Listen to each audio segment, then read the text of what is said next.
Alors de là à dire que j'avais oublié de démarrer le stream, il n'y a qu'un pas. Un pas que je franchirais allègrement, parce que j'avais carrément oublié de lancer le stream. Moi, j'étais prêt chez moi, tout ça. Impeccable. Bonsoir à toutes et à tous. Au moins, j'ai commencé dans les 19h pile. C'est bon, a priori, les gens disent bonsoir, donc a priori, j'ai bien lancé le stream. Une première nouvelle. Y a-t-il le son? Deuxième. Et surtout, est-il bien calibré?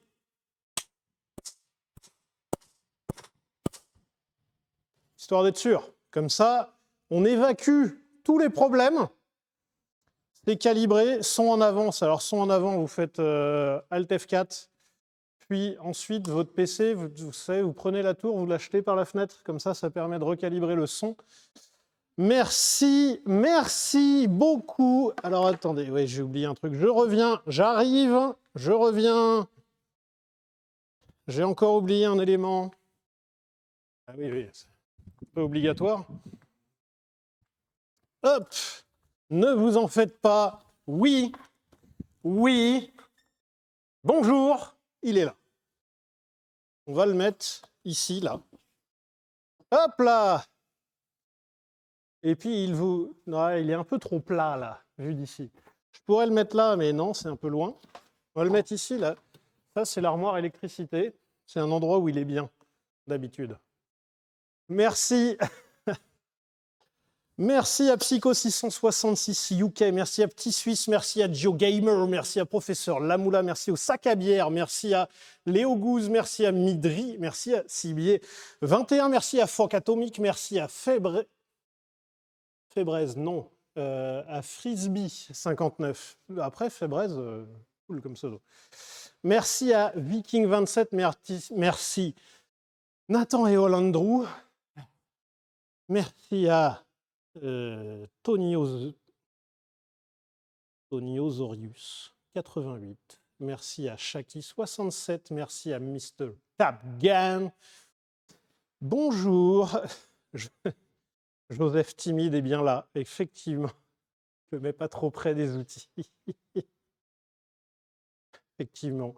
Petite OPSP Fébrez, on l'attend celle-là, hein, et je peux vous garantir qu'avec le week-end que j'ai passé, ça va être nécessaire. Merci à Narvin pour ton abonnement.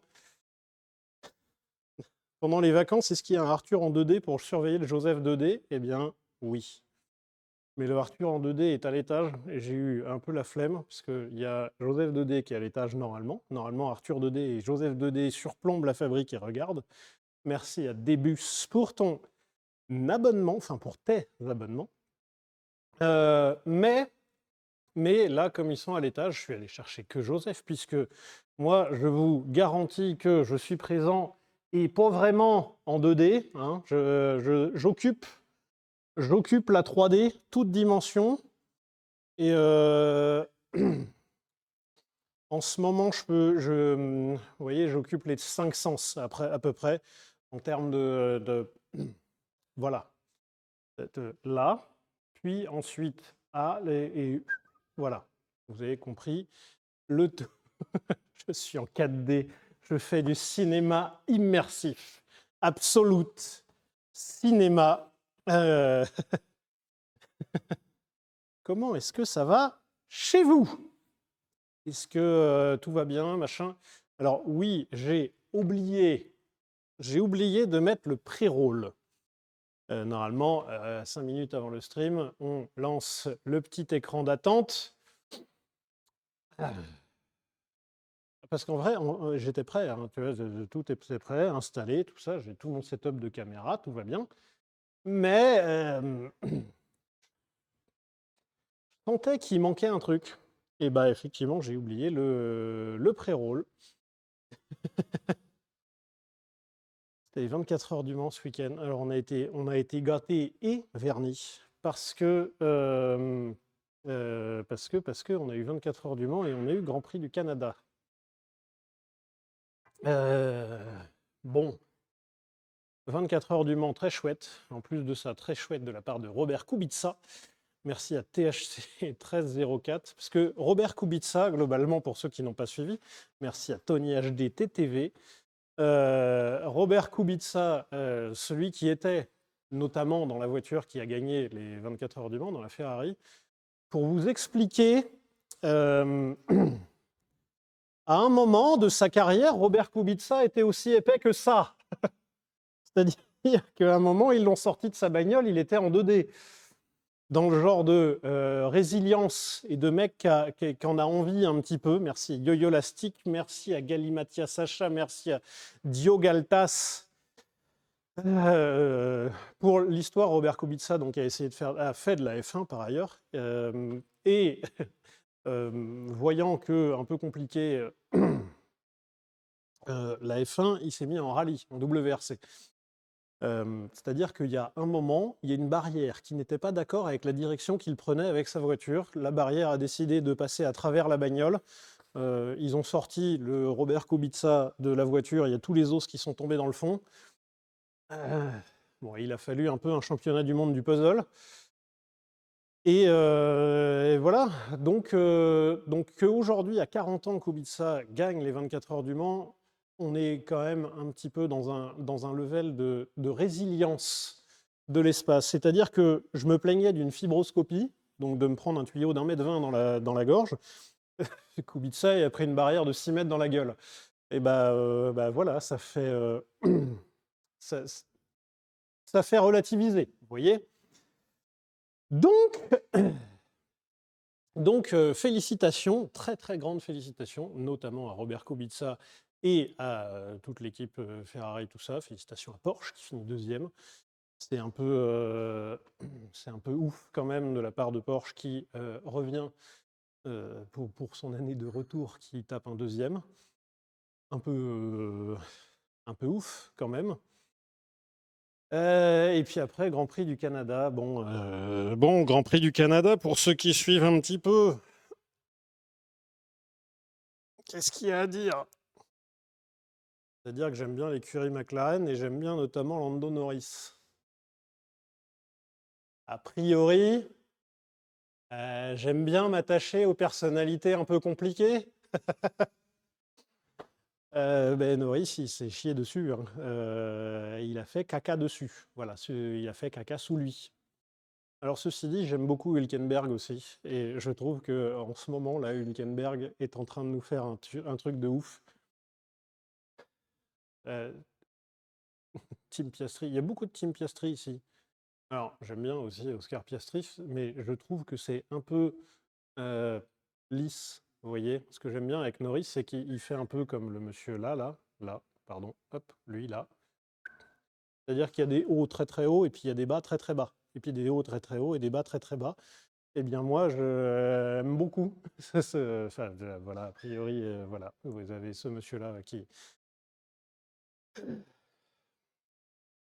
trouve que Norris est un diamant brut.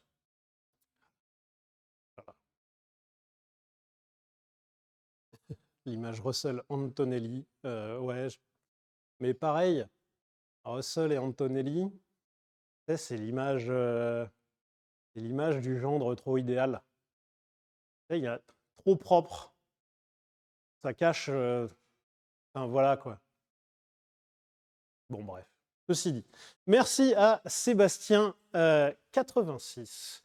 Est-ce que Joseph regarde depuis les cocotiers? Je pense que Joseph regarde, je ne sais pas si Joseph regarde d'ailleurs. Mais écoutez, j'ai Joseph au téléphone régulièrement et écoutez, ça va plutôt bien. Donc, vous savez, il profite d'un truc qui s'appelle les vacances. Merci à Greg Facom pour ton abonnement. Et les vacances, a priori, si ça existe, c'est pas pour rien. Donc, il découvre un petit peu. La compta va comment? Alors,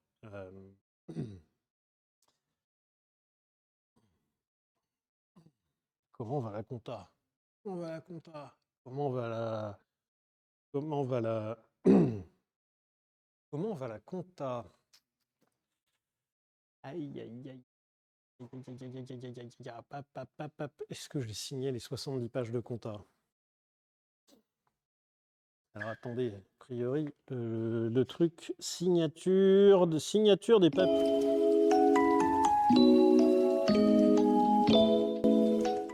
Ah merde. C'est cool parce que j'ai installé toutes les caméras là. Là, vous avez caméra ici, là, puis caméra ici. Puis vous avez caméra globale. Bonjour la caméra globale. Alors on voit que c'est un peu le bazar. J'ai une table qui est un peu en bazar. Il y a Madame Lair qui est ici, qui depuis le dernier stream n'a pas avancé. La comptable est toujours en vie, ne vous en faites pas. C'est juste que c'est un peu laborieux, la comptable et la comptabilité. Alors la comptable, non, n'est pas laborieuse. La comptable est très, très, très, très, très gentille et très, très tolérante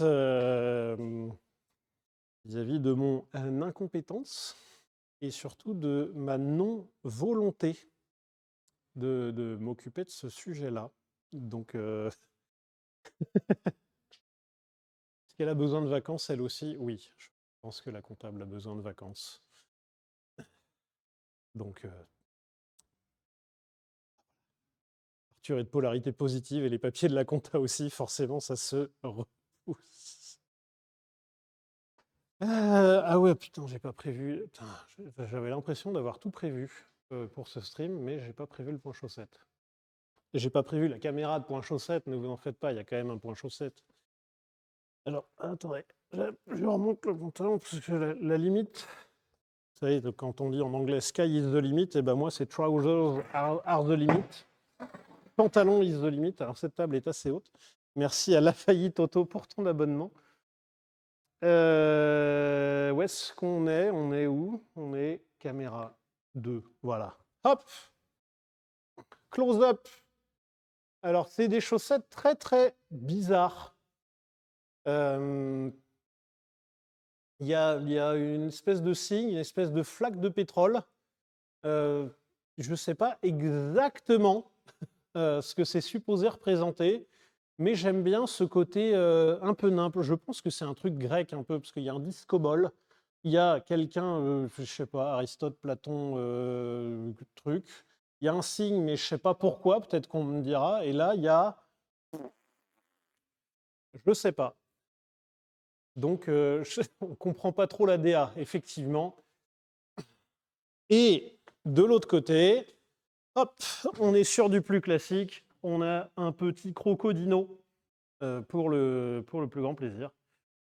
Petite chaussette un peu Godzilla, on va dire. Voilà. Je vais me permettre de dire Godzilla, mais t'as pas payé la licence, t'as pas payé les droits. Donc, donc voilà. Hop. Je remets mes démos. Et puis oui, je dis là. À quand le sponsoring d'une marque de chaussettes? Eh bien, écoutez, hi, if you want to sponsor us a pair of socks, we are more than available. Please contact us on our MySpace page. Vous avez vu, je suis vraiment au top de la technologie et du sponsoring. Et pas besoin de Joseph pour me débrouiller. Hein. Et en vrai, si, il faut qu'il revienne un jour. Merci à Fortuna67, merci à Loupi1 pour ton abonnement. Donc, voyez, j'ai une nouvelle coiffure aussi. Et puis voilà, au programme de ce soir. Qu'est-ce que je vous ai contacté ce soir? Concocté, pardon. Concocté, parce que contacté, non, on s'en fout. Mais qu'est-ce que je vous ai préparé pour ce soir? Eh bien, pour ce soir, je vous ai préparé des démarreurs.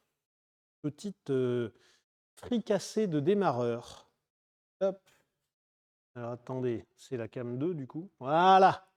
petite fricassée de démarreurs. Ce sont des démarreurs de la marque Lucas.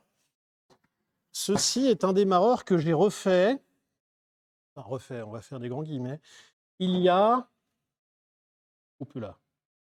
Alors, c'est pas bon d'essayer de se rappeler combien de temps ça fait, mais 6 ans, un truc comme ça. Je l'ai refait il y a 6 ans, je l'ai stocké sur une étagère et puis point. Alors on voit que je l'avais refait un peu vite parce que j'étais pressé de m'en servir de ce démarreur. C'est la première fois que j'ai acheté un 4,5 litres Daimler que j'avais ce démarreur-là. Hop. Donc j'ai acheté un premier moteur Daimler 4,5 litres, un V8 4,5 litres Daimler, et il y avait le démarreur qui était bloqué, grippé, qui ne marchait pas. Donc j'ai démonté le démarreur, refait le démarreur, machin truc. Et merci à Judav12 pour ton abonnement. Judav12, t'avais dit que t'arrêtais, hein. Alors attention. Et donc j'avais refait ce démarreur-là, mais j'ai racheté un Daimler 4,5 litres, un V8 Daimler 4,5 litres. Donc le démarreur m'a servi puisque le démarreur d'origine de ce deuxième Daimler 4,5 litres était grippé. Mais, c'est des démarreurs qui sont un tout petit peu rares quand même. Alors, on peut retrouver des démarreurs très similaires sur d'autres moteurs, à l'exception près que l'anthrax, donc l'anthrax qui est la distance, vous voyez la distance entre les deux perçages de fixation, est spécifique à ce moteur. Ça veut dire que sur les 1000 moteurs qui ont été fabriqués, les 1000 moteurs Daimler, c'est dire qu'il y a eu une série de 1000 démarreurs globalement, et puis c'est tout. Après, autrement, on se débrouille. Donc, c'est des démarreurs qui sont un tout petit peu rares. D'où le fait que j'aimerais bien les remettre en état. Puisque j'aime bien le V8 Daimler. Le V8 Daimler, il a existé en 2,5 litres aussi. Et les démarreurs des V8 Daimler 2,5 litres, on peut les trouver sur d'autres moteurs, genre les Austin Hillet 3000, elles ont le même démarreur que le V8 Daimler. Donc ça, on peut se débrouiller de ce côté-là. Mais comme le 4,5 litres est comme un 2,5 litres mais en plus gros, ils ont fait pareil pour le démarreur. Ils ont fait un démarreur mais en plus gros, donc un démarreur spécifique. Merci, merci Daimler.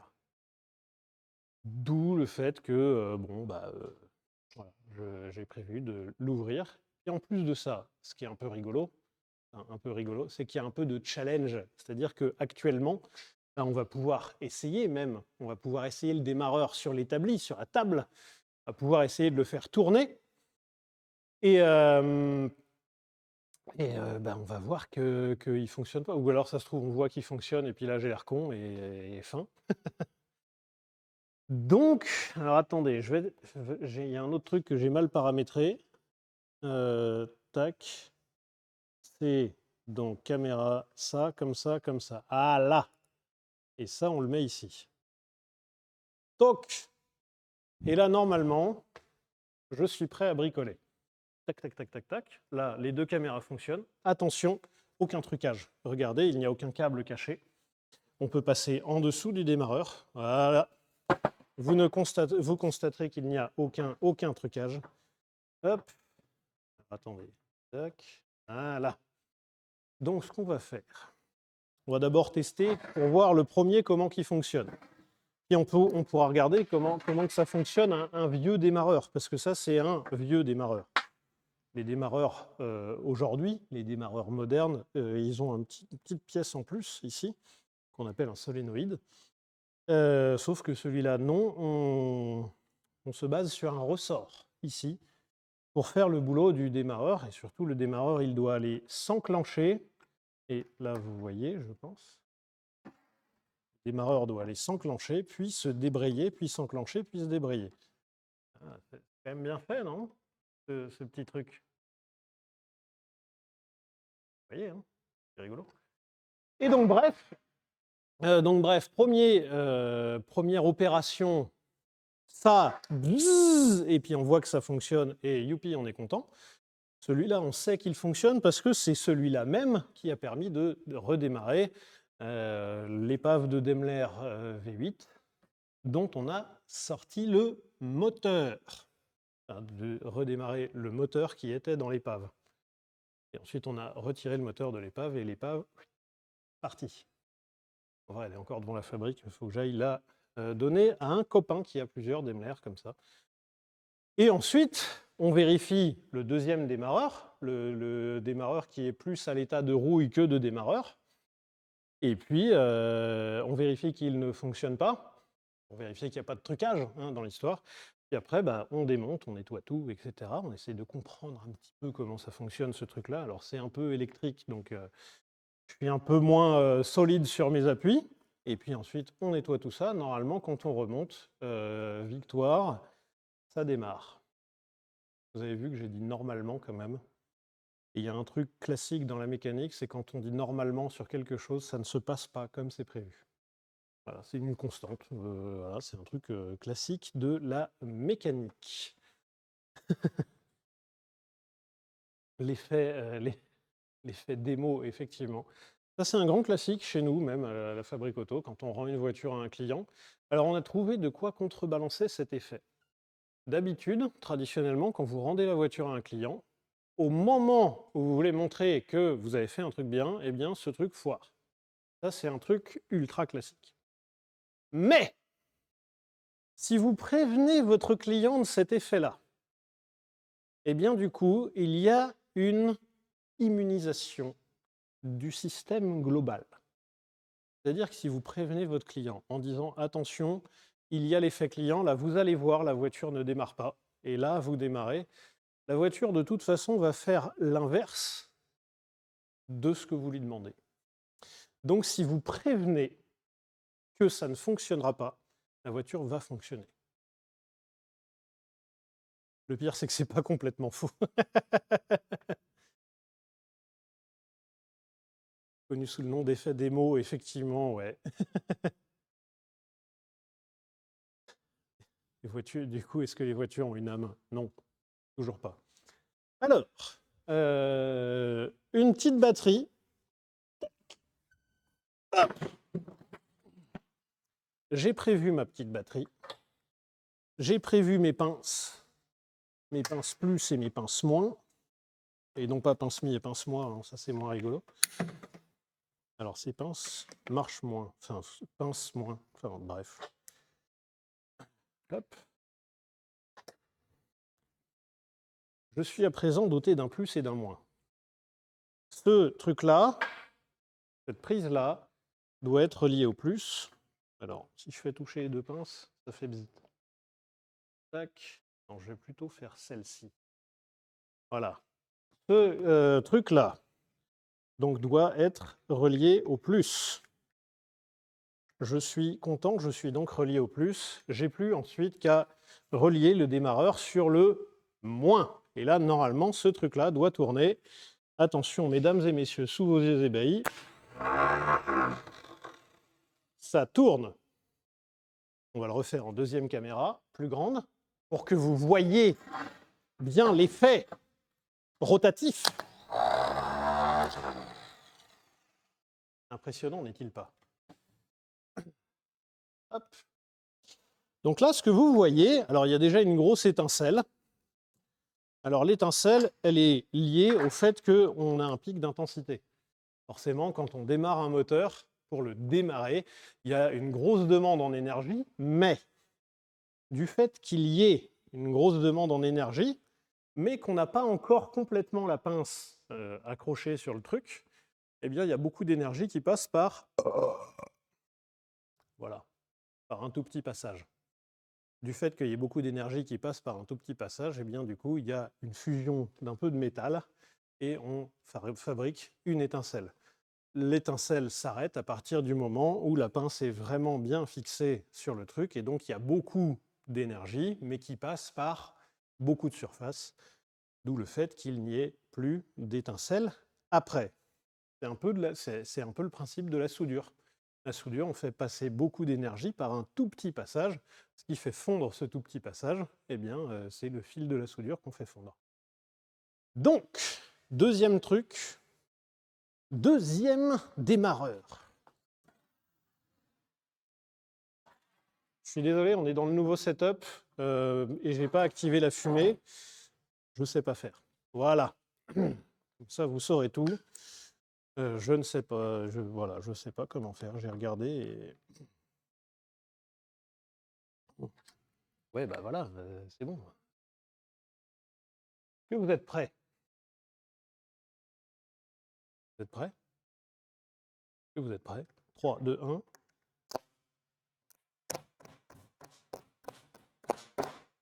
Et là, vous voyez, il n'y a que des étincelles. Mais pourquoi j'ai que des étincelles? Puisque en temps normal, quand j'essaye de démarrer le démarreur, il y a beaucoup d'énergie, certes oui, mais cette énergie, elle est ensuite consommée par le moteur.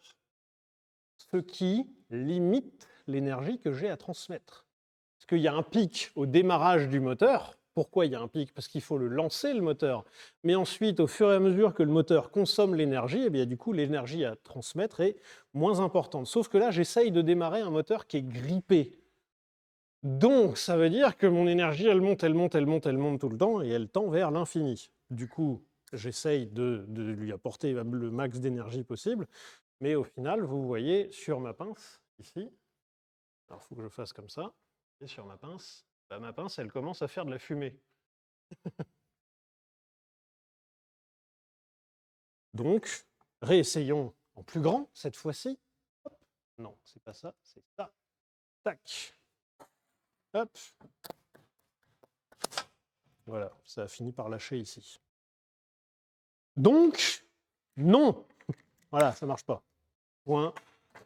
Point, ça fonctionne pas. Zut. Mais tant mieux, ça nous fait un sujet de stream. Hop. Donc ça fait un sujet de stream, finalement. Donc ça fait, voilà. Merci à Jekyll Desponey, merci à Willou Photo, merci à Judav12. Judav12, qu'est-ce que t'as foutu là? Qu'est-ce que. Judav. Oh. Voilà. Tu avais dit que tu arrêtais.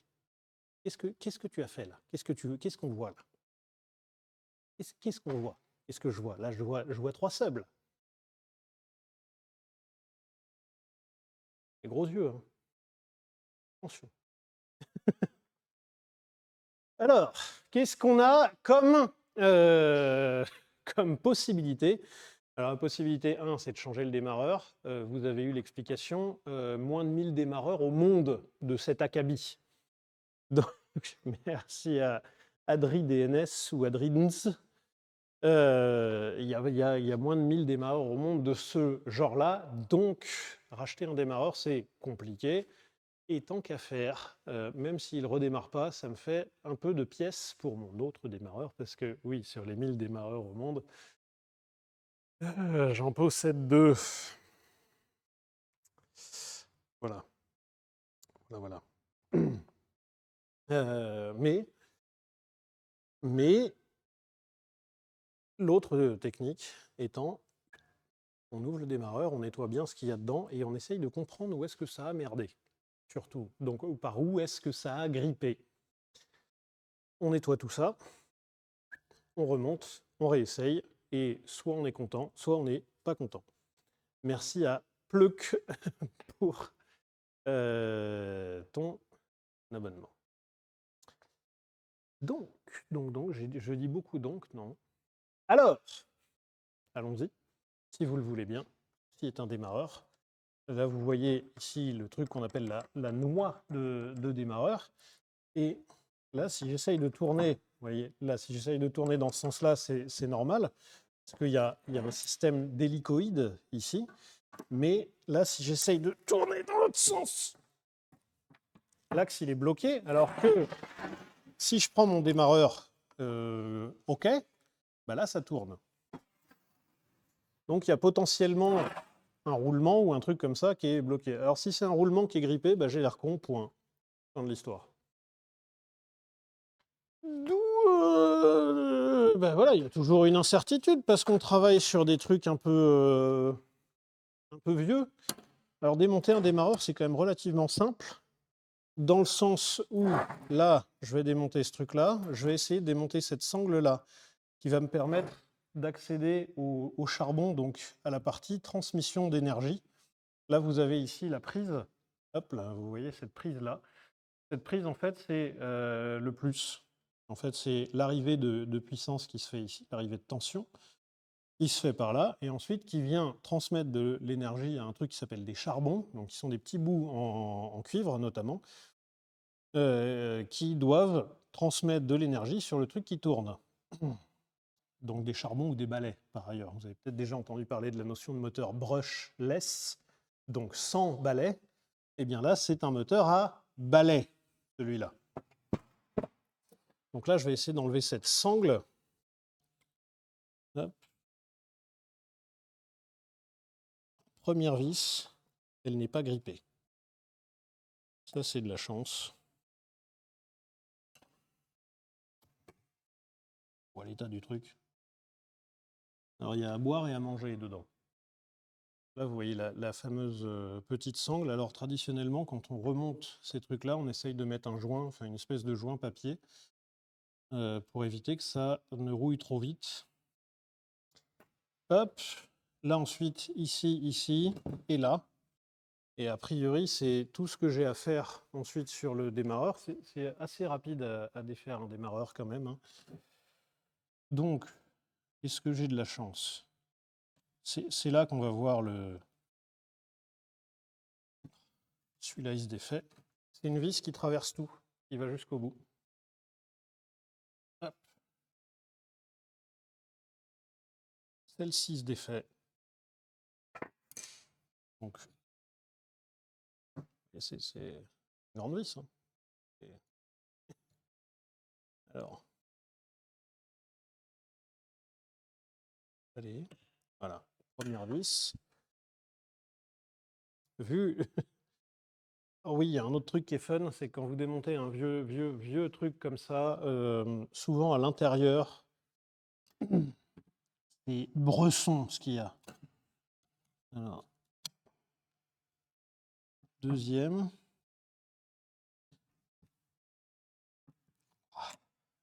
Et ben voilà, ça c'est de la chance.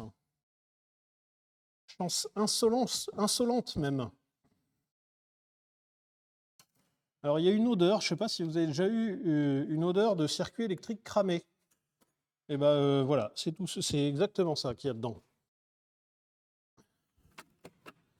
Ensuite, du 13, c'est un démarreur anglais. Donc, qui dit démarreur anglais dit mesure en impérial. Donc ça va être soit du 13 puisque c'est du 1/2 pouce, soit du 14 pour du 9/16e de pouce. Oui, puisque les mesures en impérial sont toujours très logiques. Juste après le 1/2 pouce, ils ont mis le 9/16e de pouce. Donc à faire. Alors attention, il y a un super piège à con avec ces, avec ces trucs-là. C'est que là, vous voyez l'axe ici que je démonte. Tac. Cet axe que je démonte, c'est l'arrivée du plus. Sauf que tout le reste du démarreur, lui, il est à la masse, donc il est relié au moins. Ce qui veut dire que là, ici, cette rondelle-là, là, vous voyez, là j'ai plusieurs rondelles.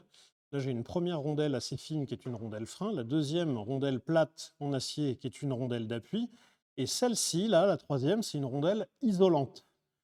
Si vous ne mettez pas cette rondelle isolante et que vous reliez le plus ici et la masse, là, votre électricité va essayer d'aller à fond ici. En fait, vous allez faire fondre votre pièce, vous allez faire fondre votre démarreur. De la même manière, je ne sais pas si on voit très bien ici, là, vous voyez, il y a une petite chaussette. Et la petite chaussette, c'est une chaussette isolante. De la même manière, parce que votre plus ici, il va traverser votre démarreur. Si jamais cette chaussette dégage et qu'elle a le malheur de toucher ici le corps du démarreur, il est à la masse, tout le courant passe par là, vous faites fondre votre démarreur encore. Chouette, hein? Donc ça, on n'oublie pas la petite rondelle isolante ici. Alors, ensuite, merci à Darkness249 pour ton abonnement. Donc, déjà, il y a des indices. Quand vous commencez à récupérer un peu de la poussière de partout, mais de la poussière, genre, en grosse quantité, ça veut dire que le démarreur, il n'a pas vécu une vie facile. Hop, hop.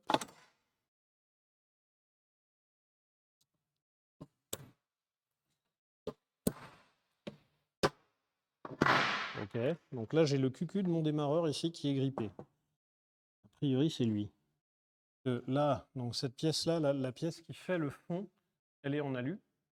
Et là, la pièce est en acier.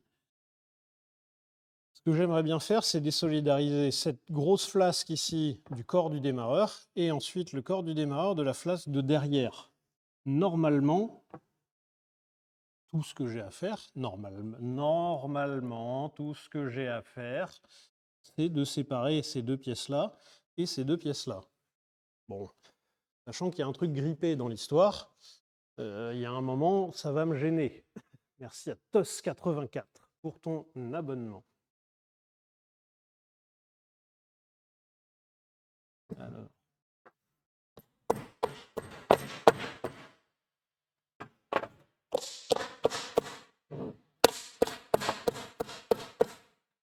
Eh bien, chouette. Il n'y a rien qui bouge. Si jamais vous voulez des petits détails, il n'y a rien qui bouge. Genre vraiment rien. Alors là, je vais tenter de voir. Là, vous voyez, là, ces petits trucs au fond, là, c'est des charbons, ici. Le son est décalé. Ouais, voilà, je ne sais pas recaler le son, donc n'hésitez pas. Attendez, je vais tenter une vérification du son. Merci à Fiat Lux 6675.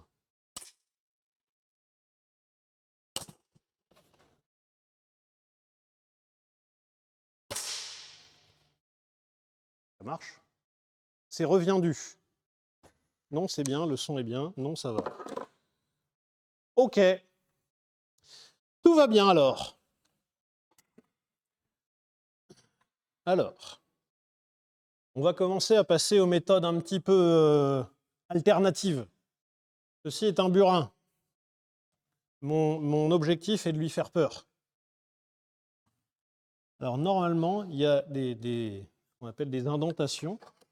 Hop, là, il y a un petit creux ici. Il y a un petit creux et avec un petit ergot pour être sûr de le remettre dans le bon sens.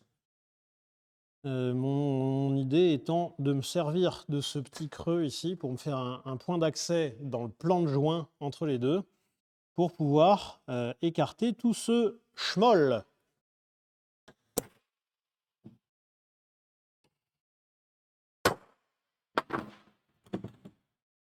La réponse est non. Ah merde, la cam.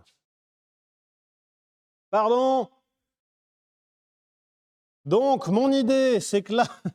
Oui, là, ça va. Normalement, j'ai Joseph.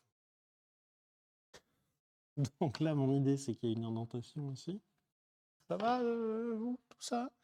Il y a une petite indentation là. Mon idée étant de partir de cette indentation pour tamper là, et commencer à lui donner un peu d'écart. Merci merci au dernier abonnement. Tac. Alors pourquoi je ne mets pas de dégrippant? Globalement, le dégrippant, c'est si jamais j'arrive à rien là, je le noie dans le dégrippant et je laisse ça agir pendant au moins 1 heure, voire bien plus. Mais le dégrippant, sur l'espace de 5 minutes, ça ne servira à rien. Donc, là.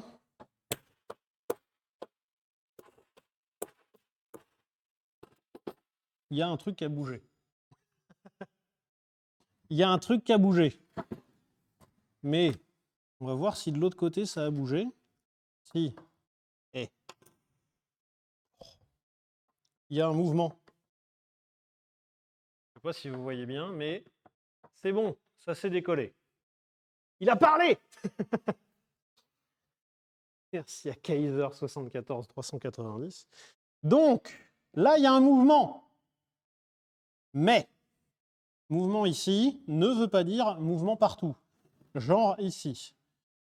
Ben, écoute, on va, je pense, répéter la technique.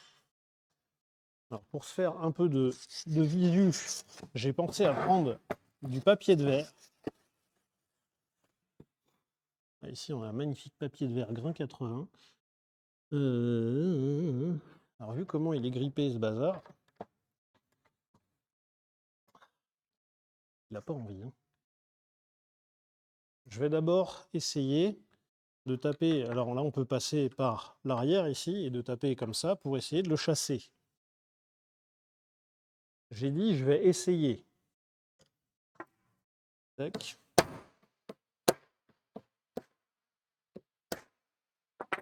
Il y a eu mouvement.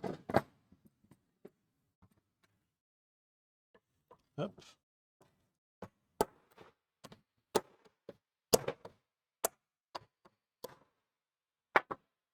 Il y a eu mouvement.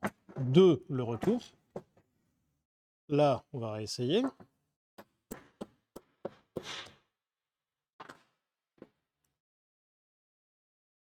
Alors ça bouge, oui, je sais que ça bouge, mais la table qui a un étau n'est pas dispo. Il y a présentement une boîte dessus. Il y a en ce moment une boîte de vitesse. Donc, alors. Ah, ça y est, ça commence à bouger tout doucement.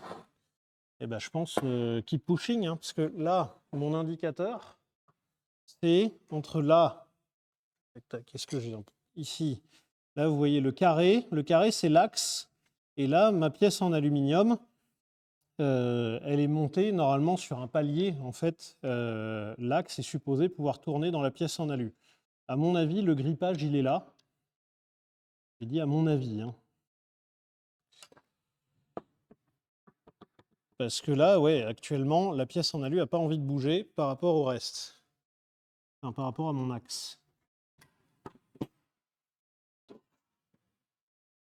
Donc, bah, écoute, je vais continuer. Jusqu'ici, lui taper sur la tronche a été une bonne solution.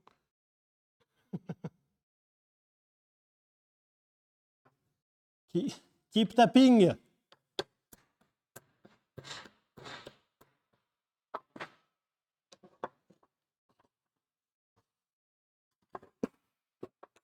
Oui, on va keep tapping.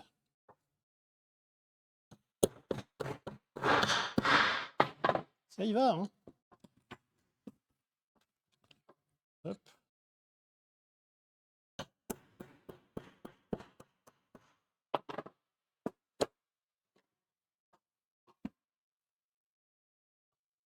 Comme quoi, hein.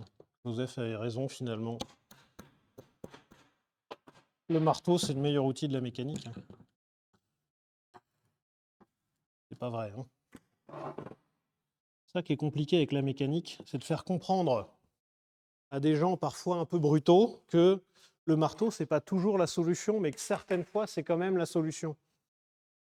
Mais pas tout le temps. Ça commence à bouger. Hop.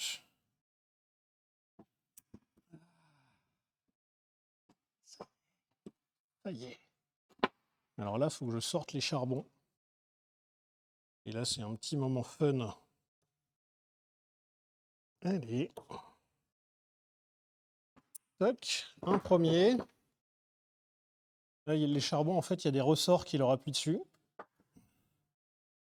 Et alors ça, à remonter, cancer sur 20. C'est une horreur à remonter. Voilà. C'est un des pires trucs de la mécanique. Et moi, je vous fais ça tranquillement en stream. En me disant, ouais, ça va bien se passer. Si, remonter des charbons, c'est toujours chiant à faire. Donc, il n'y a pas de problème. Je vais le faire je le fais en stream, ouais.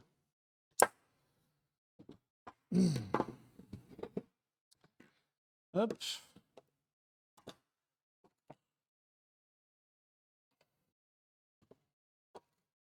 Hop. Je dirais. Casse-toi là.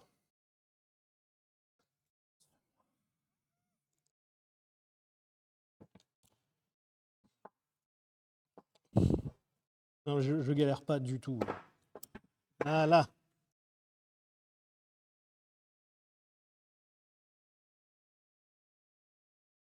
Vous avez vu?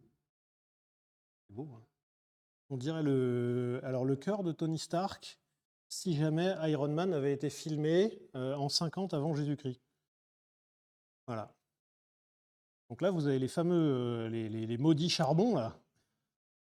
Et là, c'est eux qui transmettent le courant sur l'induit. Alors, hop. Voilà. Et là, vous avez cette pièce-là, en cuivre, là, qui s'appelle le collecteur. Et donc, les charbons, ils frottent sur cette pièce-là, sur le collecteur.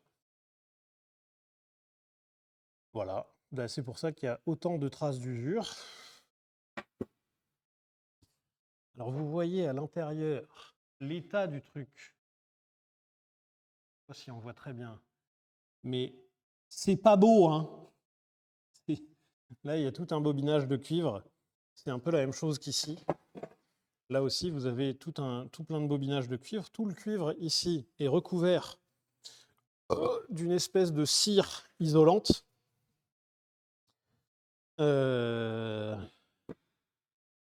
Et donc, c'est lui, là, le petit bâtard. Il est dans son jus.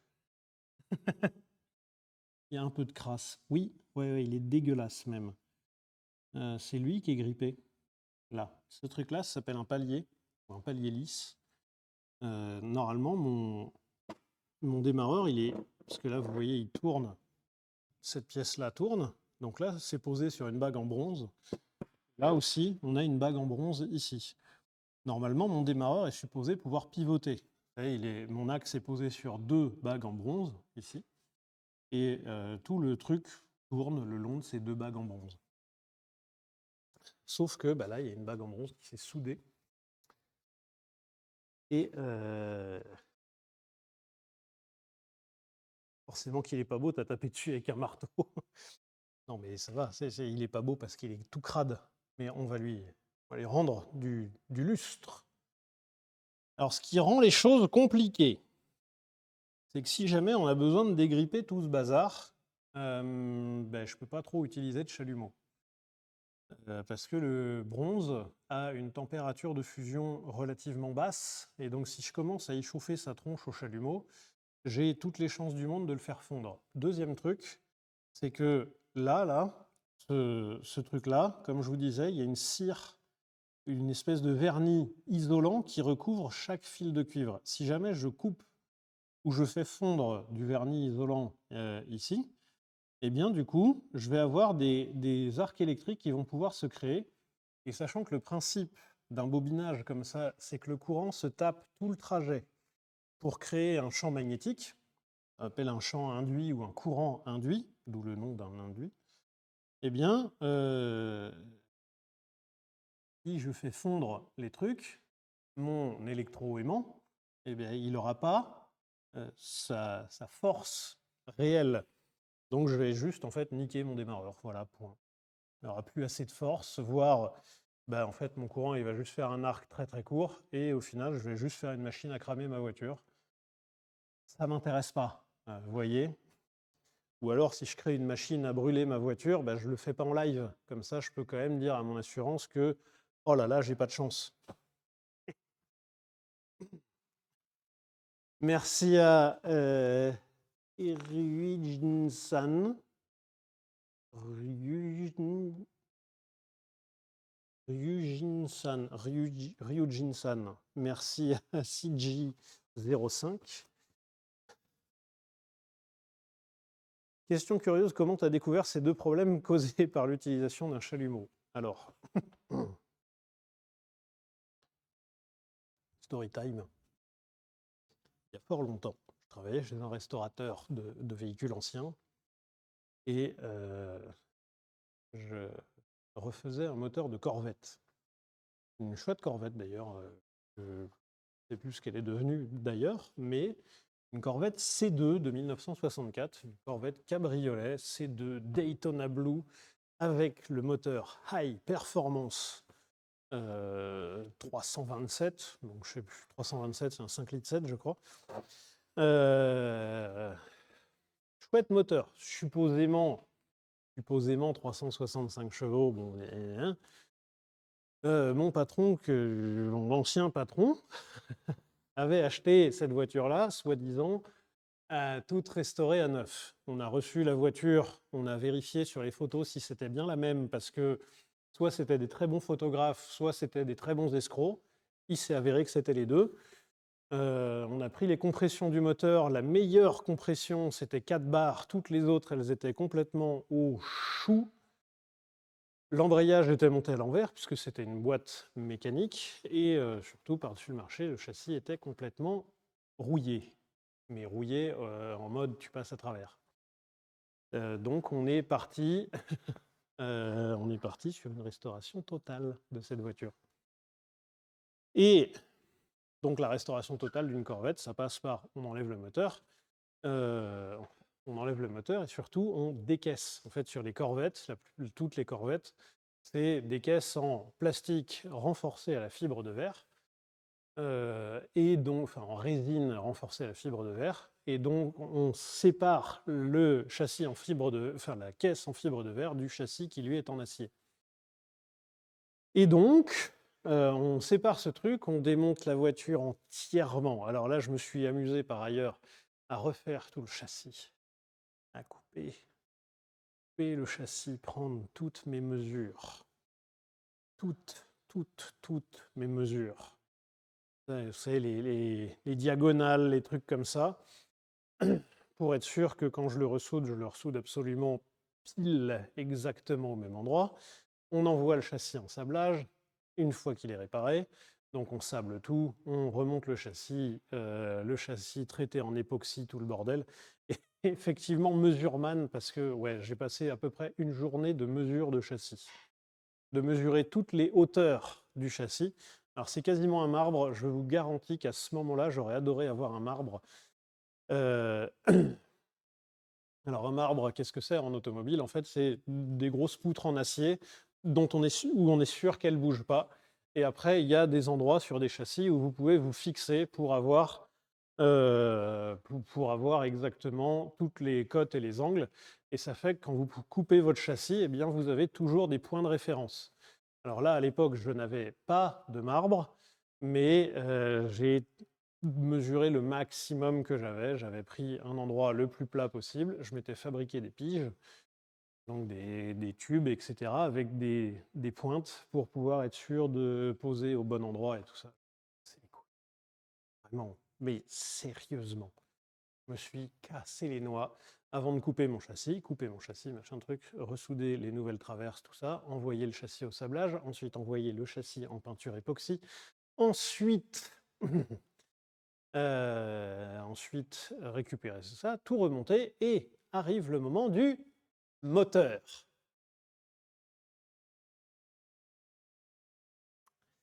Et le moment du moteur est un chouette moment, puisque c'est un moteur un peu cool. Alors pour ceux qui connaissent un peu l'histoire des moteurs, il y a le moteur LS chez Chevrolet. Le moteur LS de chez Chevrolet, c'est la 3e et 4e génération des small blocks de chez Chevrolet. Eh bien là, c'était un moteur de la toute première génération des V8 Chevrolet, donc qui n'a pas encore l'appellation LS, mais c'est le grand-père des LS. Donc je démonte entièrement ce moteur, je le refais, tout va bien, etc. Enfin, je l'envoie en usinage, tout le bazar. Et puis après, je récupère le moteur. Et quand vous récupérez un moteur, on prend toutes les cotes, on revérifie, parce que deux mesures et deux mesureurs valent mieux qu'un. On revérifie, tout va bien. Il y a un seul truc que l'usineur n'a pas fait, c'est démonter les bouchons des galeries d'huile. Et sachant que le moteur a été entièrement décapé et nettoyé au sablage, bah du coup, j'aimerais bien pouvoir démonter toutes les galeries d'huile. Sauf que les galeries d'huile, elles sont bouchées d'un côté par une espèce de bouchon conique et avec une empreinte carrée. Guess what? Je commence à défaire, je pète un nombre incroyable d'outils, ça ne veut pas se barrer. Donc, résultat, qu'est-ce que je me dis? Ben, je me dis, je vais utiliser le chalumeau. Je commence à mettre du chalumeau dessus. Moteur qui ressort de chez l'usineur et tout ça. Je commence à mettre le chalumeau sur le bazar, sur le bouchon. Le bouchon devient rouge, hein, ça, il n'y a pas de problème. Si le bouchon commence à se défaire sans trop de problème. Mais, dis donc, c'est rigolo, ces gouttes qui tombent du moteur, ce bloc moteur à nu. C'est marrant. Le très gentil usineur, sachant que c'était casse-couille, c'est une opération qui est casse-couille, a remonté les bacs d'arbre à cam. Les bacs d'arbre à cam, c'est un peu des coussinets, entre guillemets. Et du coup, il a remonté toutes les bacs d'arbre à cam, j'avais absolument pas fait gaffe. Et c'est chiant à mettre des bacs d'arbre à cam, surtout sur un V8, parce que c'est un gros arbre à cam central, il y a plein de bagues à aller aligner. En plus de ça, sur cette génération, il y a des milliards de cotes, je me suis cassé les noix à trouver les bacs d'arbre à cam, etc. J'ai fait fondre les bacs d'arbre à cam. Connard. Et du coup, maintenant, depuis ce moment-là, je fais très attention à qu'est-ce que je chauffe. Et surtout, qu'est-ce qui est dans l'environnement de ce que je chauffe. Parce que certes, oui, mon bouchon de canalisation d'huile, il s'est barré à un moment. Ça, il n'y a aucun problème. Et mais j'avais l'air con, moi. J'avais bien nettoyé ma canalisation d'huile. Mais les bacs d'arbre à cam, bah, comme un con, et puis va expliquer à ton patron qui, à la base, je vous rappelle, avait acheté une voiture pour l'importer, à la limite lui faire une peinture et la revendre. Mais qui, s'étant rendu compte de l'épave, est parti pour une restauration complète. Je vous rappelle que mon patron avait acheté cette voiture au prix d'une voiture restaurée. Il fait d'autres déconneries sur cette voiture, notamment la fameuse pompe à eau. Sur les Corvettes, il y a un truc, les anciennes Corvettes, je ne sais pas ce qu'il en est des nouvelles, mais les anciennes Corvettes, elles ont des numéros de partout. Genre, quasiment toutes les pièces sont numérotées. Et il y a un truc qui s'appelle le Blue Book, le Corvette Blue Book, qui est donc le livre bleu, qui est édité par le NCRS, National Corvette Restorer Society, donc l'association des restaurateurs de Corvettes. Et ce Blue Book, c'est des grands tableaux de chiffres et qui vous dit si vous avez une Corvette qui est sortie à telle date, vous devez avoir une pompe à eau comprise entre tel numéro et tel numéro, vous devez avoir un alternateur compris entre tel numéro et tel numéro, etc., pour tous les numéros. Si jamais vous avez une voiture full matching number, vous avez une voiture qui est soit full matching number si elle a été restaurée, si elle n'a pas été restaurée, cette voiture est une Survivor. Cette voiture a été achetée en tant que Survivor ou full matching number. Et effectivement, on a vérifié, il y a un truc qui n'est pas correct, c'est l'alternateur. Tout le reste, tous les numéros sont pile les bons. Donc quand on refait ce moteur-là, on refait absolument tout d'origine comme il faut, et on essaye absolument de garder tous les numéros spot-on. Tous les numéros exactement les mêmes, dont la fameuse pompe à eau. Et la fameuse pompe à eau, elle est grippée. Donc je dois la défaire. Pour changer, il y a un gros palier en bronze comme celui-là. Donc cette pompe à eau, je la mets dans la presse pour pouvoir chasser, sauf que la presse, ça bouge un petit peu. Et ça appuie surtout très fort. Et je mets de quoi caler ma pompe à eau en dessous, mais je ne fais pas attention à un truc, c'est qu'il y a un écart entre mes cales et ma pompe, il y a un écart mais de moins d'1 millimètre. Et je fais pas attention parce qu'on est un peu au-dessus en fait sur la presse. Donc je fais pas gaffe. Et du coup, la pompe à eau, au lieu d'appuyer pile au centre, quasiment là où je mets mes efforts, et ben, elle appuie vachement sur les côtés. Et donc je commence à appuyer, et puis bah, la pompe, elle est en fonte. La pompe, elle casse. La pompe, je vous rappelle qu'elle a les numéros pile. elle a pile les bons numéros. Et la pompe, elle casse. Et ça fait même pas un mois que je suis employé chez ce monsieur-là. Eh ben, j'ai bien regardé mes souliers. Je suis allé devant un ordinateur, j'ai cherché une pompe de remplacement de Corvette. J'ai trouvé une pompe de remplacement de Corvette, c'est pas très cher, c'est genre 30 $. La pompe qui a exactement le même numéro et tout ça, 854 $. 30 $ la pompe d'origine. Enfin, la pompe, la même, hein, mais pas le même numéro. La pompe matching number, pile le bon numéro et tout ça, à la semaine près, 854 $. Et bah, on a racheté la pompe. Tu ne peux pas refrapper le numéro parce que c'est un numéro qui est inclus dans le moulage. C'est pas un numéro qui est frappé, c'est un numéro qui est direct dans le moule. Donc tu peux pas. T'es niqué. Point. T'es niqué. Fini. Ça soude la fonte, et ben, je peux vous garantir que tous les gens que je connais, et tout ce qui est usineur, soudeur et tout ça, m'a dit sur une pompe à eau, jamais je soude un truc en fonte parce que c'est risquer le moteur quand même. C'est risquer la vie du moteur. Donc, non.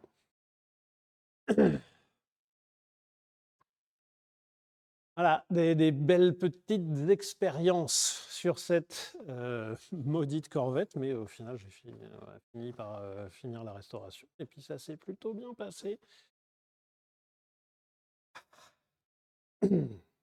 Voilà, bref. Revenons à nos histoires de démarreurs. De toute façon, pour tout ce qui est un peu anecdote, etc., eh bien, du coup, je ferai un stream, peut-être même mercredi, d'ailleurs. Peut-être un stream anecdote, comme ça, où je vous raconterai un peu mes malheurs. Si jamais vous en avez quelque chose à secouer. Bon, premier truc. Voilà. Ça va redonner des couleurs. Vous voyez, on est passé du noir et blanc. Direct, on est passé en HD.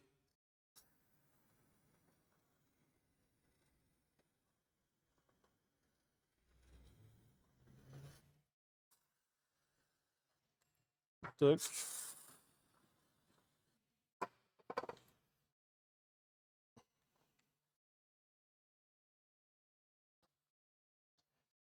Et ben voilà, il y avait quand même meilleure mine. Son deck.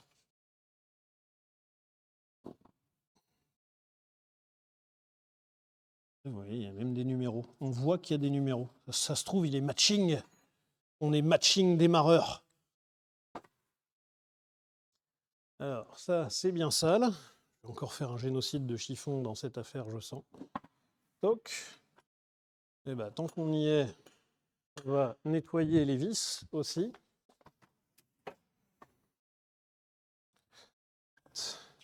Tac.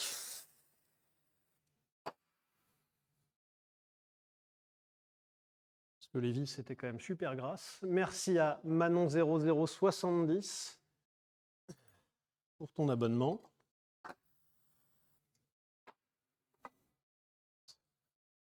Donc, clic. Hop, on va nettoyer le cœur de Tony Stark. La mécanique, vous savez, c'est surtout du nettoyage. Hein. Alors, ce qui est marrant, je vous dis ça en mode lolilol, on va trop se fendre la gueule et tout ça, mais normalement, la bague en bronze, là, elle est insérée là-dedans, et non pas sur l'axe. Donc là, l'extraction de cette bague en bronze, ça va être un grand moment. Et ensuite, dernier truc à nettoyer, ça va être tout ça.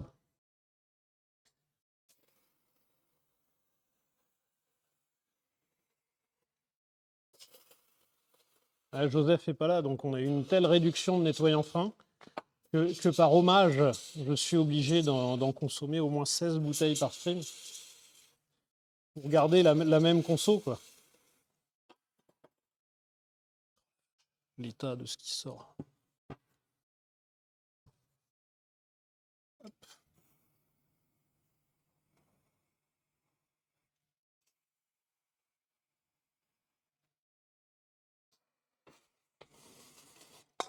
Eh ben, je ne sais pas où est-ce qu'elle a traîné, cette Daimler, mais elle a traîné à un endroit où, bon, où les pièces vieillissent mal.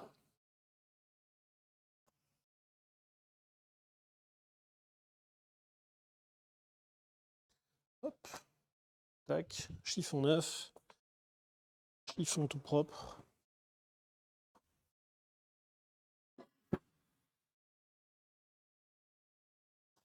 Et puis voilà. Voilà. Alors, normalement, ça, on le nettoie, on le décape. Et puis, ça nous permet de voir déjà l'état général plus précisément, parce que là, en fait, s'il y a une fissure, une fente ou un truc comme ça, si on le laisse dans cet état-là, on voit que dalle. Donc, normalement, on le décape, sauf que j'ai déjà la flemme. Et puis deux, je me dis que c'est pas hyper intéressant pour vous de voir quelqu'un qui sable une pièce pendant 20 minutes, quoi. Là, par ailleurs, dans le genre de piège à con, si vous voyez bien, ici, vous voyez la petite bande qui dépasse, là. Ça, c'est une espèce de bande en papier. Et c'est une espèce de bande, en fait, qui est là pour isoler ces prises-là, là, du corps du démarreur. Ces prises-là, elles sont reliées au plus. Et du coup, elles sont reliées aux bobines, là. Et sauf qu'il faut éviter que tout ça, ce truc-là au plus, aille toucher le corps du démarreur qui, lui, est à la masse. Donc, on a une espèce de bande en papier. Donc, globalement, sur cette voiture, vous vous dites que ce qui empêche à ma voiture de brûler, c'est une bande en papier, quoi. C'est tout.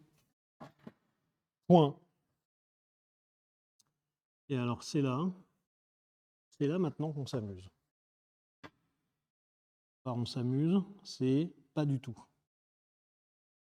Parce que ça,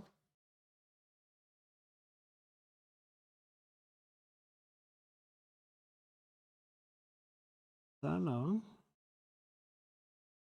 comment on débloque? Alors, étape 1, on est rêveur. Voilà. Et puis, on se dit qu'avec un petit extracteur, un tout petit extracteur, ça le fait.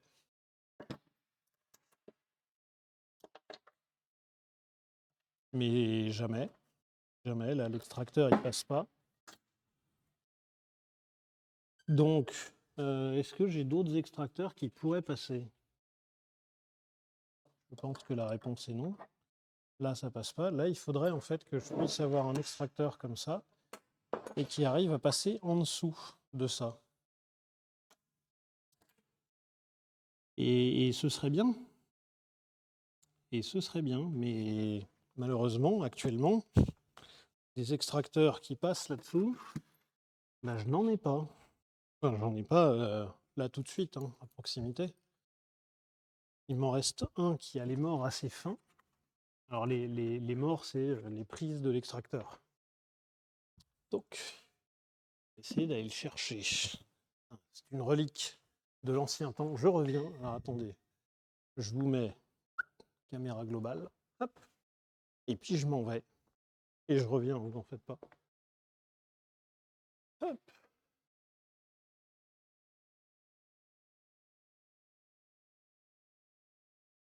Bon, je vais te chourer un extracteur ici.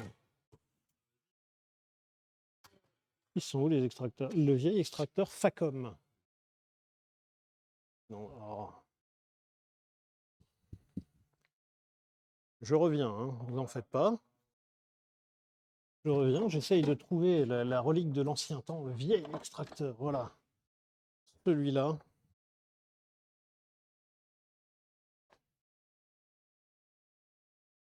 Bonjour. J'ai trouvé mon extracteur.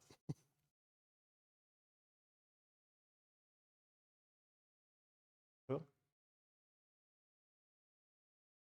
Et... Ça y est. Vous voyez l'espèce de... C'est un canon à protons. Vous voyez. Hop. Je vois que ça. Hein. Alors, caméra 2. Et puis allons-y. Et ben non. Et ben voilà, tout ça pour ça. Tout ça pour ça. Je peux pas. Tout ça pour ça, mais en fait non. Alors là, c'est fun. Là, c'est le fun total. Ma dernière idée, alors là, on va rentrer de toute façon dans les solutions destructives, c'est que ma dernière idée, je vais essayer de foutre un coup de burin sur le côté, là, pour essayer de le chasser.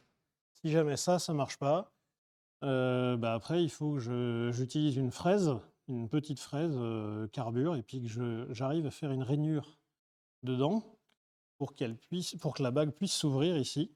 Et ensuite, je refabrique une bague. Mais là, dans ce cas-là, ça veut dire que ça ne démarre pas ce soir. Alors, je pourrais... je vais avoir besoin de refabriquer ensuite une bague si jamais je la détruis. Sauf que refabriquer cette bague-là, ça veut dire aller autour. Et sur le tour, c'est dans une zone, c'est tout au fond de la zone, machin truc. Joseph, à chaque fois, me disait va pas trop là-bas en stream, la réception, elle est foireuse. Donc, comme je n'ai pas essayé non plus, honte à moi. Peut-être après, on pourra faire un stream où on refait la bague. Parce que si jamais là, la bague ne sort pas, ben, on a l'air con, hein, point.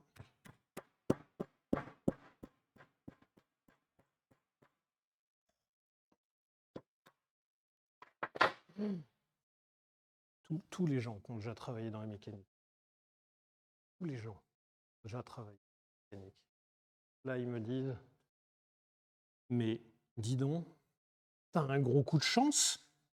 Là, tous les gens m'insultent, là. Tous les gens qui ont déjà approché de près ou de loin un mécanisme un peu ancien, là, ils se disent « Mais non, mais c'est pas vrai !» En tout cas, ce serait ma réaction.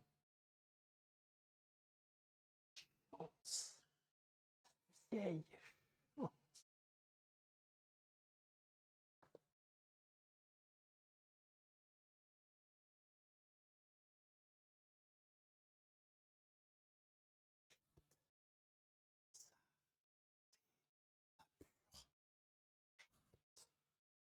Mais c'était une chance de... C'est une chance de ouf. Tu l'as déjà démonté avant. Bah, oui, j'aurais bien aimé, mais non. Hein. La vie, mais... Alors, en vrai, il y a... Je sais pas, il y a combien de soleil dehors? Je sais pas, regardez dehors, il y a combien de soleil? Il n'y a qu'une lune ou pas? Parce que là, il y a un truc. Là, ce genre de choses n'arrive jamais. Regardez l'état de l'axe. Regardez comment il est pourri, le truc. C'est pas normal. C'est pas normal. Normalement, le machin, je galère, c'est grand mort, et je finis par le foutre sur un tour et le tailler entièrement, devoir refabriquer une bague. Ça, c'est la vie normale. Je vois 3 soleils, mais le problème est peut-être de mon côté. 3 soleils comme d'hab.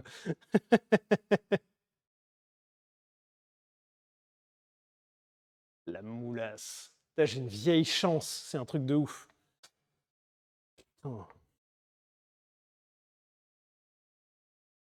Ça, la semaine dernière, j'ai réussi à extraire une vis avec un extracteur, enfin une queue de cochon. Quoi.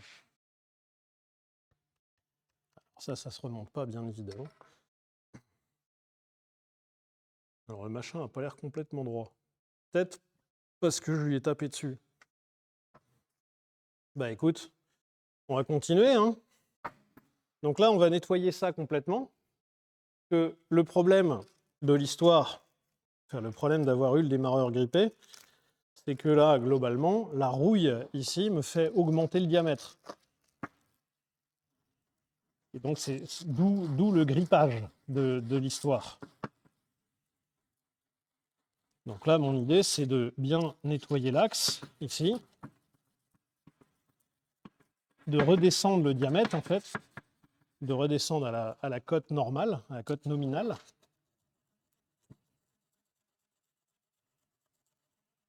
Je n'ai même pas idée de ce qui se passe dans ma tête en ce moment. Je suis en train de me dire que j'ai une chance complètement insolente. Ça, mais...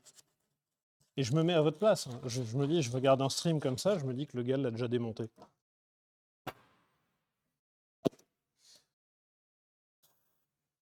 Parce que là, ça arrive jamais comme ça.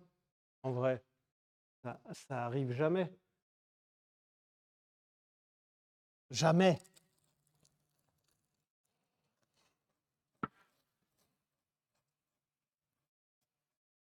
Si ça se trouve, avec une chance comme ça, je vais réussir à posséder un Range Rover fiable.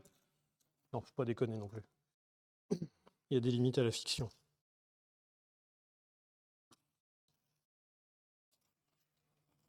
Hop.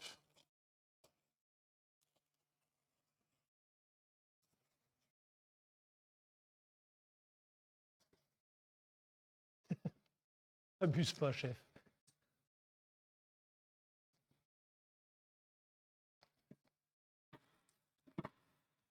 Le remonte jamais, il y a un truc qui va merder.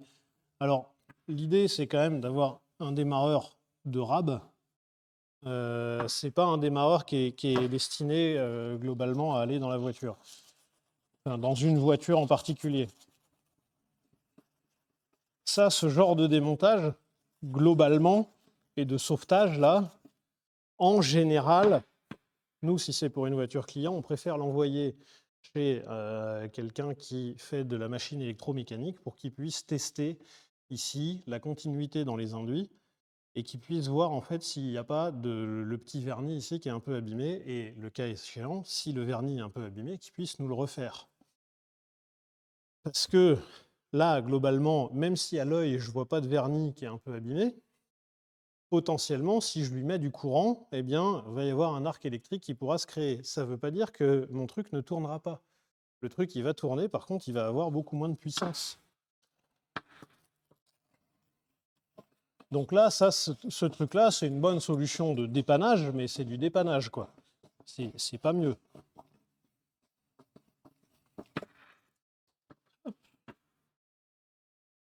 Voilà, tout propre. Là, maintenant, ensuite, on passe à la petite bague. Là, je reprends au début grain 80. Alors, les grains sur les papiers de verre, sachez-le. Merci à BAT3925. Les papiers de verre, les grains des papiers de verre, c'est le nombre de grains par, je crois, centimètre carré. Donc là, si vous avez du grain 80, c'est que vous avez 80 grains sur un centimètre carré. Donc pour avoir 80 grains sur un centimètre carré, c'est des grains assez gros. Et moins vous avez plus vous avez de grains par centimètre carré, plus c'est des petits grains. Et donc, plus votre papier de verre va être fin, entre guillemets.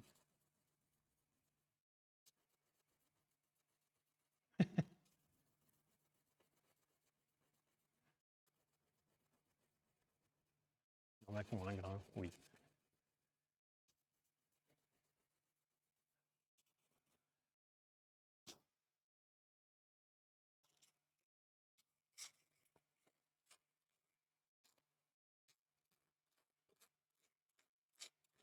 Alors, il y a un truc chiant avec les démarreurs, c'est l'état de vos mains après.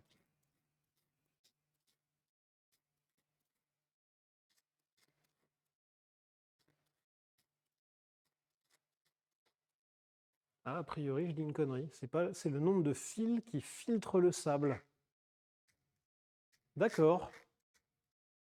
Et donc, si vous n'avez que 80 fils, vous laissez passer plus de... Ah, c'est pas con, c'est vrai. C'est vrai. Bah écoute, merci beaucoup. Merci à Norinrad21 pour ton abonnement. Salut Arthur et pas Joseph. Oui. Joseph va très bien, il vous salue, il vous fait des gros bisous. Sauf à un, mais il dira pas lequel. Voilà. Donc là, c'est un peu long. Hein, l'idée, c'est quand même de faire un truc propre, quoi. Enfin, propre. Alors, est-ce que c'est possible de tester les induits avec un ohmmètre? Alors, oui, tu vas tester vite fait un truc, mais le truc, c'est qu'il faut pouvoir le tester avec une quantité de courant qui passe. Alors, de mémoire, quand on teste comme ça des induits, on utilise un appareil qui s'appelle un grognard, qui fait un peu de bruit. Ou alors, autrement, on fait passer du courant dans l'induit et on pose une feuille de papier, enfin une feuille assez spécifique de papier aimanté. Et donc, on va réussir à voir les lignes de champ magnétiques. Et donc, on va pouvoir voir s'il y a une rupture à un endroit. Un mégomètre ou testeur d'isolation. Les grognards, c'est pas au Quidditch. C'est les cogneurs, je crois, non? Non? Ah non, attends, les grognards, c'est peut-être le ballon.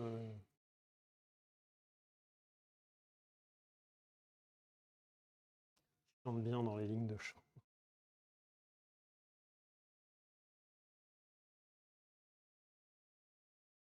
Grognard, c'est une insulte du 17e.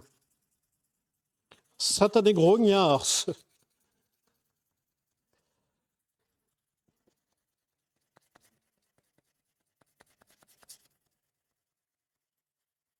Je vous laisse en faire un gif à envoyer à vos potes.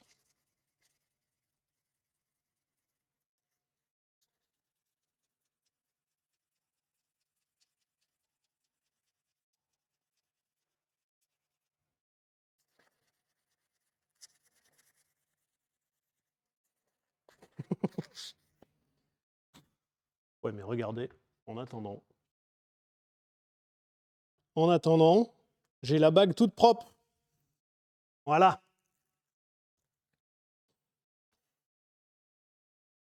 Picob. Et alors là, tac. Non, pas celle-là, celle-ci. Hop là. Donc, moment de vérité. Et là, ça tourne. Paf!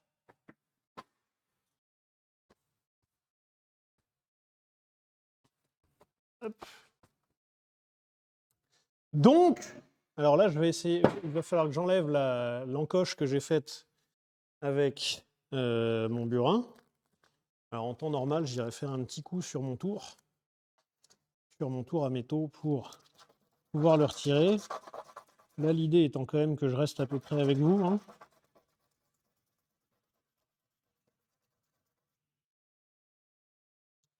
Donc, juste un petit coup de papier, ça devrait le faire. Hop là. Et là, impec. Enfin, impec. Autant que faire se peut, quoi.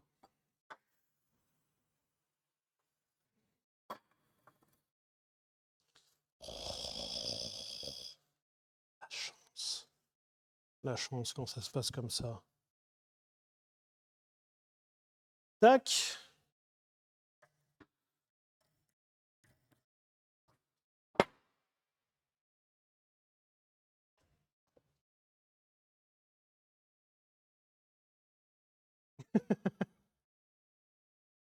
Non mais oh! Ça lâche. Oh, ce que c'est! Et là, maintenant, du coup, je vais pouvoir essayer de réenquiller ça, là-dedans. Parce que pour rappel, c'est supposé être enquillé là. Alors là, je vais retirer, du coup, hop.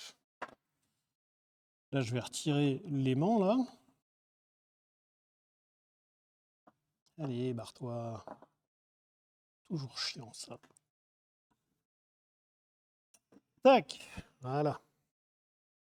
Tac. Ensuite, petit coup de nettoyage là-dedans aussi. Et après, normalement, genre avec un petit coup de marteau et puis un peu de détermination, je dois pouvoir réenquiller la bague dans mon carter en alu. Tac. Ça va y aller là. Là, je l'ai déjà à peu près enfoncé. Alors là, si je tape comme ça, je vais défoncer ici toutes mes pièces. Donc là, il me faut un support. Donc je vais prendre assez classiquement, je vais prendre une douille. Donc, je pose ça ici, je pose ça là. Et ensuite, je tape là-dessus.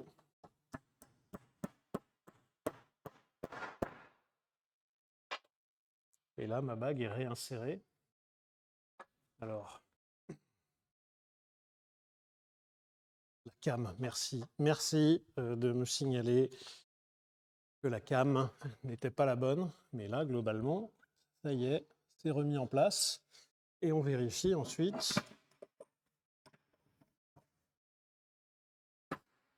Tada! Ça s'appelle une grosse moulasse quand même. C'est assez insolent d'ailleurs. Je me trouve assez insolent. Donc ensuite, on referme ça. Alors là maintenant, vous savez, c'est le moment super chiant. Ça, c'est le moment super chiant.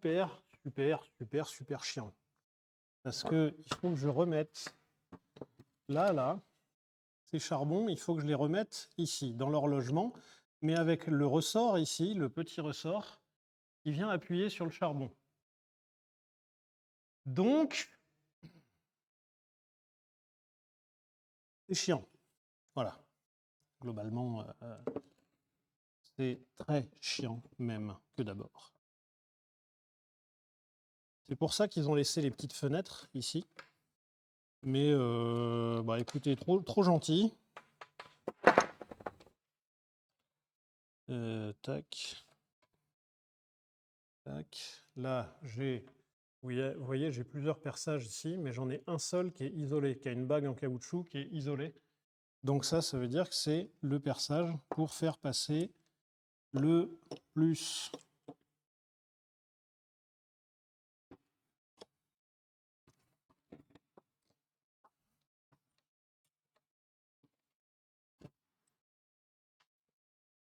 Et là, ça y est, les charbons commencent à me casser les noix.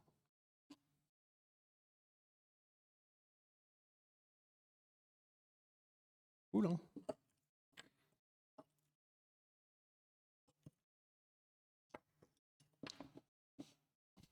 Est-ce que je peux m'en sortir comme ça? J'ai essayé 3 milliards de techniques, j'ai essayé de les mettre à l'avance, de les faire tenir par des petits papiers, j'ai essayé de les faire tenir par des riselants, des trucs comme ça. Il n'y a rien qui fonctionne vraiment de manière efficace.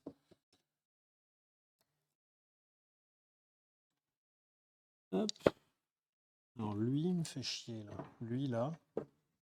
Il y en a deux qui sont connectés au corps du démarreur. Et il y en a deux qui sont connectés à ma plaque ici.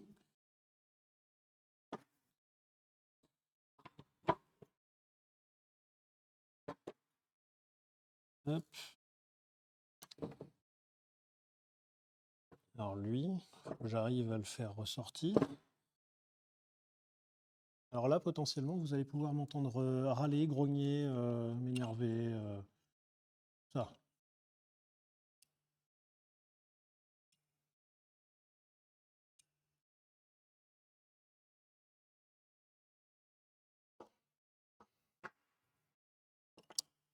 Ça, dans l'esprit, il faut que je fasse comme ça. Vous voyez?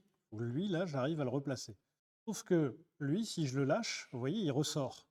Donc, comme il faut que je mette la pièce, le collecteur, là, la grosse pièce en cuivre au milieu, il faut que j'arrive avec 2 doigts à tenir lui à fleur, faire la même chose de l'autre côté et faire la même chose pour les 2 autres ici.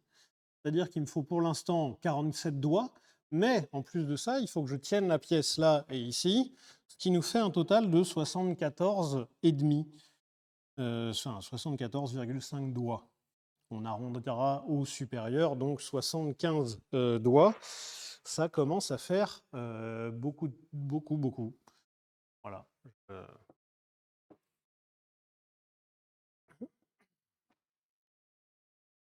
Hop.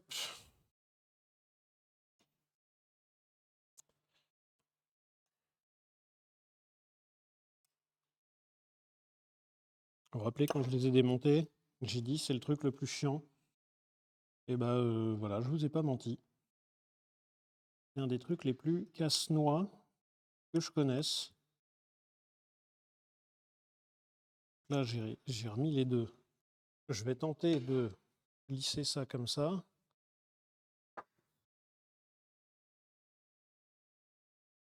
Donc là, il faut que j'arrive à l'enquiller. Là, il n'y a aucun monde.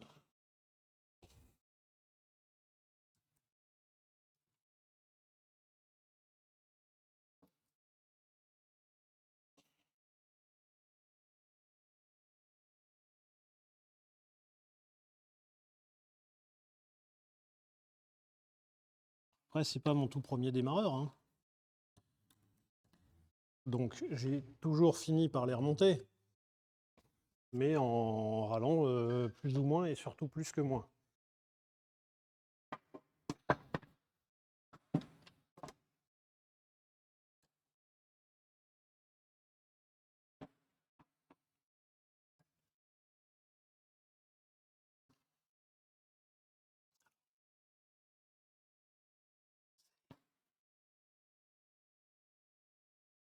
Content.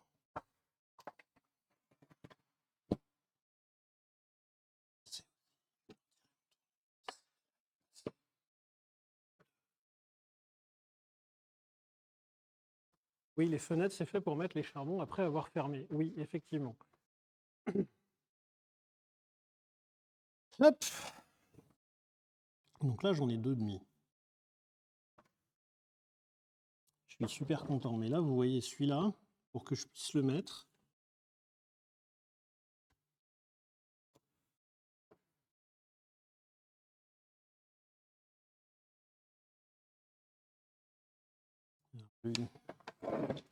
Peut-être que je l'envoie par là.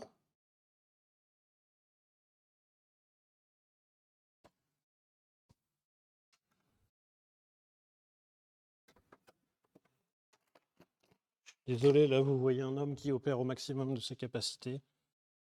Hop. Et là, ensuite, donc là, j'ai réussi à le placer à peu près comme j'ai envie. Et là, maintenant, il faut que je lève le ressort, que je mette le charbon.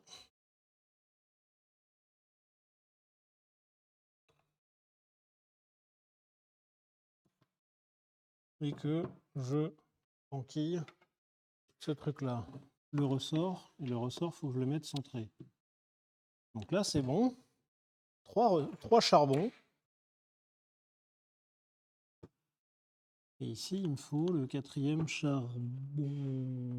Mais dis donc, il a de la route à faire, là, lui.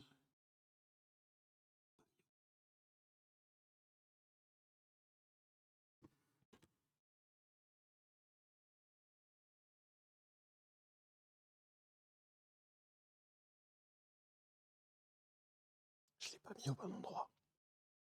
J'ai pas mis mes charbons au bon endroit. C'est-à-dire que j'ai un charbon, là, se retrouve en face de l'emplacement d'un autre.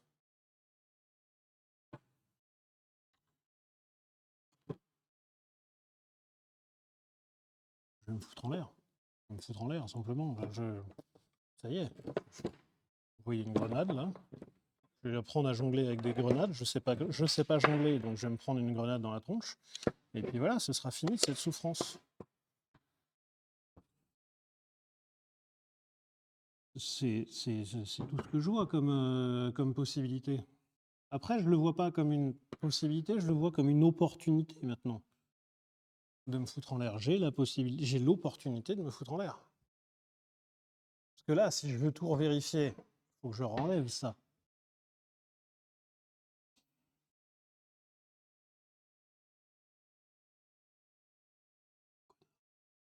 le connard.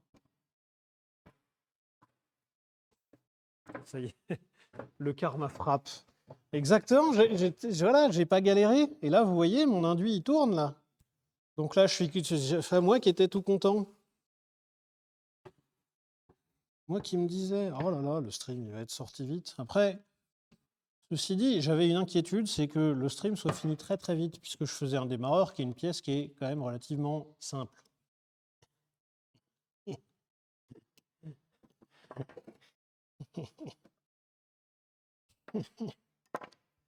Le démarreur qui m'a gentiment regardé, qui m'a traité de you piece of shit. Puis voilà, c'est tout.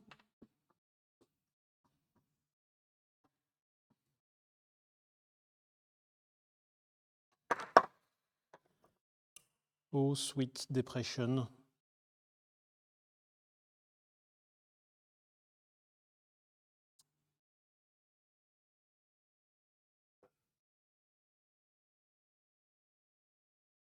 On revient à l'état initial. Hein.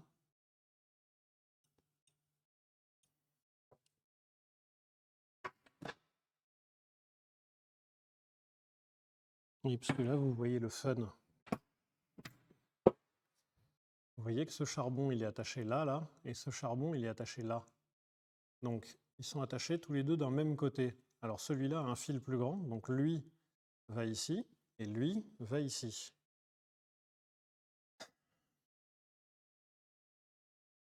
Ce qui veut dire que là, comme je vais comme ça,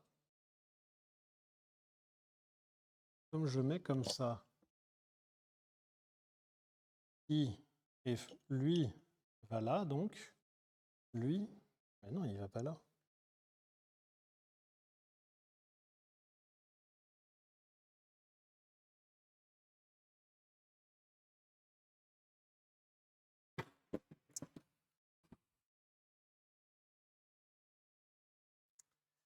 Démarreur be like, nope.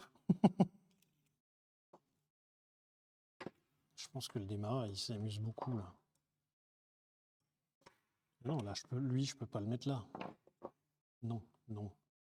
Non, même si je tords les papates. Non, lui, il va là. Voilà. Ça, on a une garantie. On est sûr et certain de ça. Voilà. Lui, il va là. Lui, il va là. Point à la ligne. On s'en fout des guillemets. Et voilà. Ensuite,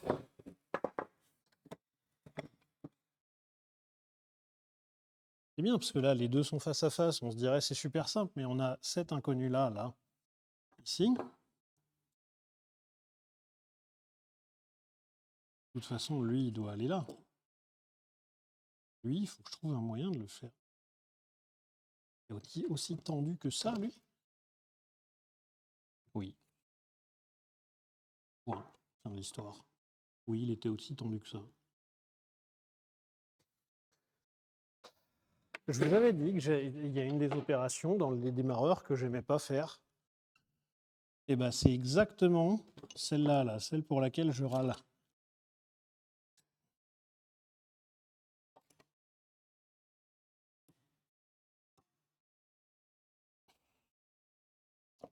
Il se met de travers, forcément.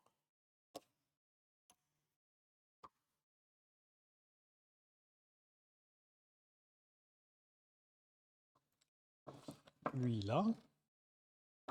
Et mon dernier charbon, je vérifie quand même qu'il soit à peu près aligné. Ouais, il est pas si mal aligné. C'est réenquillé, pour être sûr. Parce que des fois, il y a des petits plot twists. Genre, LOL, il y a un charbon qui décide de sauter. Tu as la case chance du Monopoly, mais qui n'est pas une chance. Et qui te fait un échec critique, et tout le démarreur se déboîte. Et là, comme tout est monté sur ressort, bah, le machin saute, et puis voilà, fini. Doc. Il doit y avoir un système. Il y a le papier qui fait chier. Effectivement, dans toutes ces refs.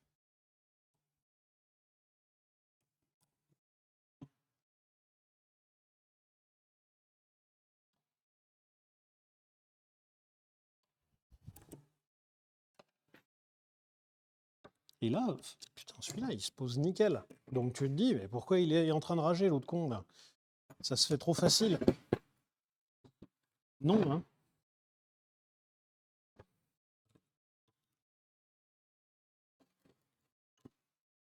Après, les démarreurs et moi, on part souvent du mauvais pied.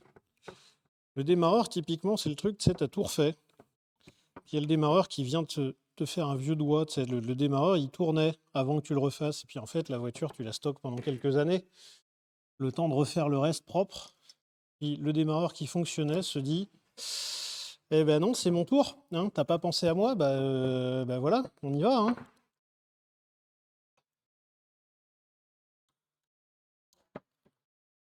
Tac. Bah voilà, qu'est-ce que je vous emmerde, moi, avec mes histoires aussi. C'est super facile, les démarreurs. Voilà, acheter mon audiobook sur le redémarrage des démarreurs.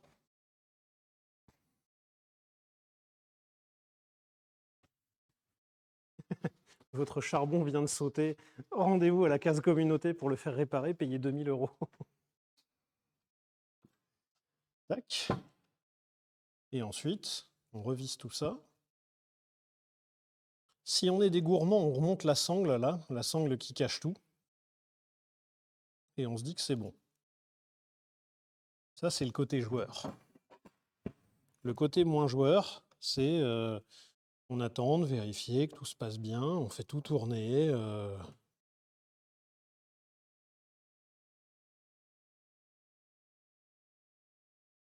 Hop, ça tourne. Moi, je dis, on n'oublie pas la rondelle isolante.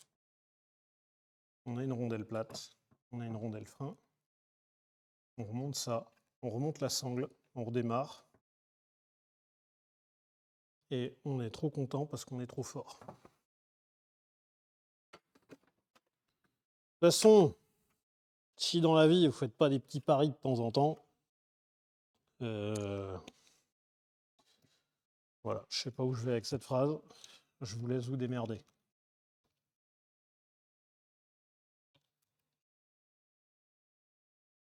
Hop, on y va. Donc là, je vous disais, c'est du 14. Elle est où ma clé de 14 ? Ah.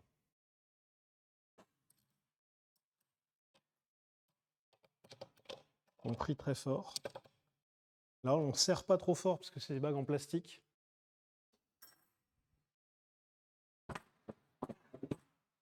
Ensuite, on y passe un coup de papier de verre. Allez, pour enlever le gros de la rouille. Mais globalement, comme la voiture est stockée au sec après, hop, normalement, il y a le joint là, enfin la liaison des deux, elle est sur un vide. Genre un truc comme ça.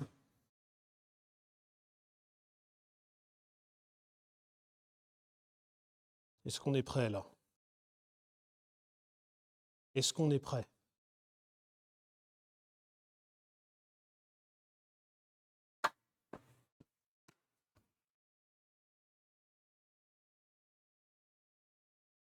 Vous avez en face de vous un homme déterminé.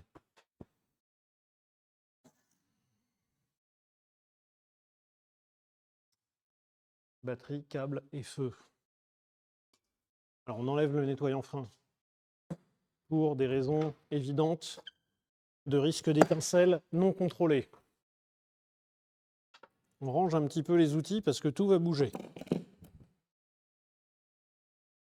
Après, on fait une prédit. Mais je ne sais pas faire les prédictions. Donc, on va juste se faire une prédiction où on se tape dans la main, quoi.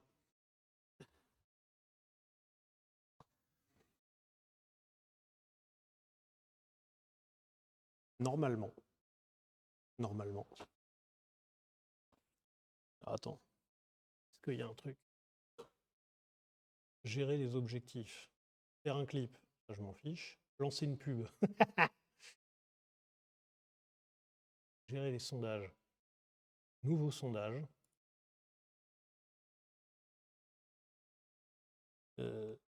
là.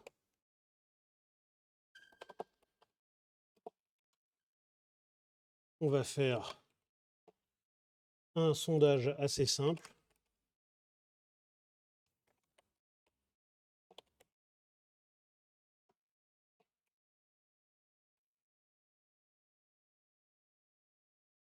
Une minute? Allez, 1 minute de sondage.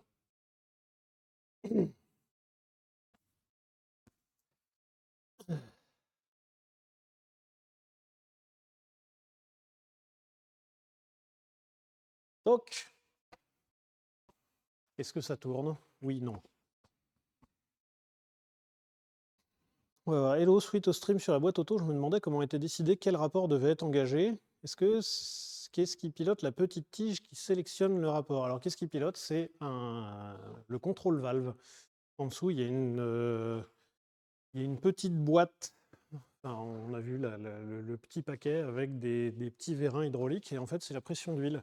Plus ton convertisseur de couple va tourner vite, plus il va générer de la pression d'huile. Plus il va générer de la pression d'huile, plus il va appuyer sur certains solénoïdes. Et il y a un moment, en fait, certains solénoïdes qui sont calibrés à une certaine pression d'huile, ils ouvrent un passage d'huile, ce qui permet de débrayer un rapport et d'engager un nouveau rapport. Alors, quelle est la marque de mes outils? Mes outils sont des outils Facom et DeWalt. Donc, on utilise les outils DeWalt et Facom. On est partenaire de cette marque. On est très, très fiers d'être partenaire, puisque depuis qu'on est tout petit, enfin moi, par exemple, depuis que je suis tout petit, Facom, c'est une marque qui me fait rêver. Donc, hop. Alors, le sondage a dit à 77% oui. Il y a 253 personnes qui croient en l'avenir de ce démarreur. Donc, essayons de ne pas décevoir ces 257 personnes. Alors après, la bonne réponse, c'était pas vraiment oui. C'était par rapport à Joseph. Hop. Plus le fil rouge sur le bouton rouge. Ouais, peut-être pas de conneries. Toc. Est-ce qu'on est prêt? Est-ce qu'on est prêt? In a world where man needs to know if the demarrer can demar.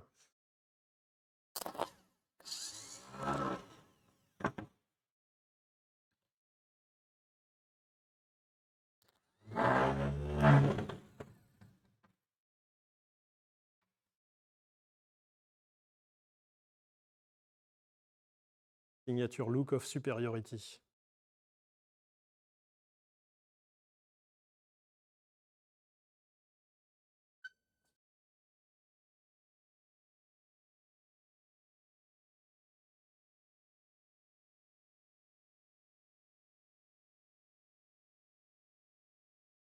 La moule, voilà. Si je dois être honnête, ben voilà, j'ai eu une énorme chatte.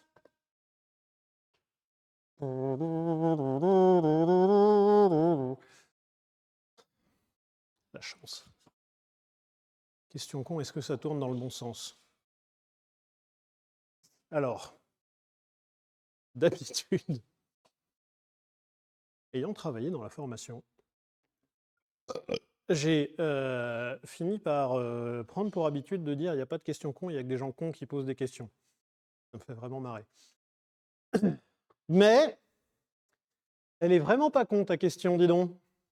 Alors on va vérifier. 1, tac.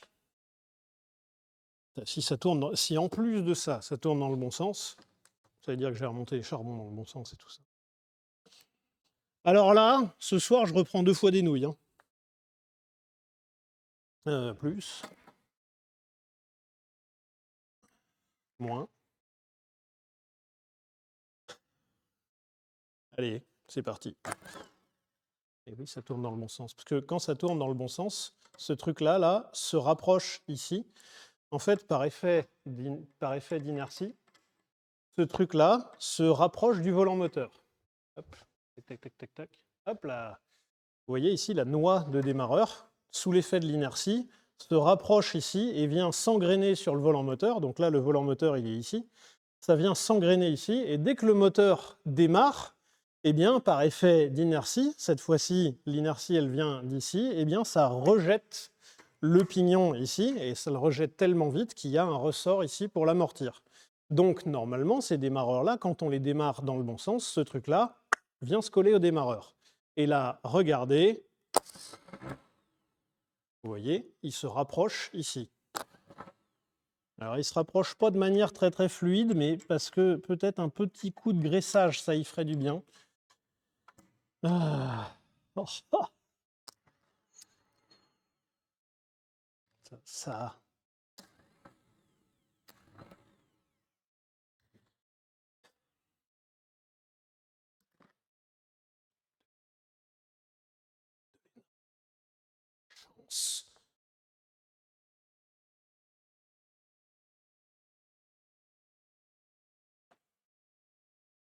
Voilà. Oh. Alors, c'est qui le meilleur? Batman. J'avais un prof qui disait « Vaut mieux paraître con 2 minutes en posant une question que l'être toute sa vie pour ne pas l'avoir posée. » Eh ben, bravo. Très bonne réflexion, effectivement. Tout ça à cause, effectivement, d'un palier à la con. Alors, le truc qui est encore plus étonnant, c'est que un palier en bronze, normalement, c'est pas ça qui grippe. Hein. Souvent, quand ça grippe, c'est aluminium sur acier, ou alors acier sur acier, ou aluminium sur aluminium. Mais en général, bronze, pas trop des trucs qui, pas trop des trucs qui grippent. Batman, merci pour le compliment. Une citation de Crost. C'est une émission, Crost et Chroma, c'est des émissions dont on est fan avec Joseph. Des émissions faites par Karim Debache. Alors, allez-vous visiter les usines Facom en France? Ah bah ça, on adorerait. C'est sûr et certain. Merci à Mousticus pour ton abonnement.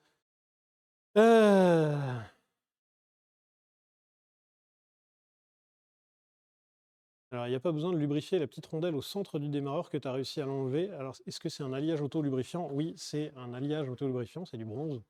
Alors, on peut, pour la gourmandise, mettre un tout petit peu de graisse. Le truc, c'est que je préfère le laisser complètement sec, puisque de toute façon, si à un moment je le remonte dans une voiture, je le redémonte intégralement pour tout nettoyer à donf et tout relubrifier, tout repeindre, etc., etc.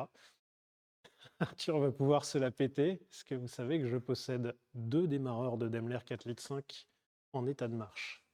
Effectivement, et je possède également 2 V8 Daimler 4,5 litres en état de marche. Et ça, voilà. Il est devenu quelqu'un, ouais. Et 2 Daimler 4,5 litres.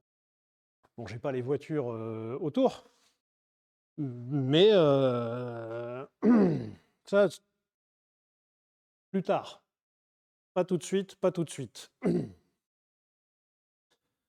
Donc, voilà.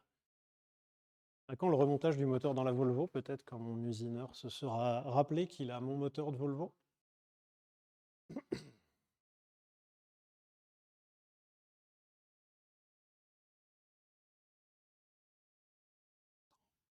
Moteur part en retraite. Et il m'a dit, t'inquiète, je te fais ton moteur avant. Et je commence à craindre qu'il ne soit parti en retraite avant de me faire mes derniers moteurs. Lui aussi, un programme de stream chargé.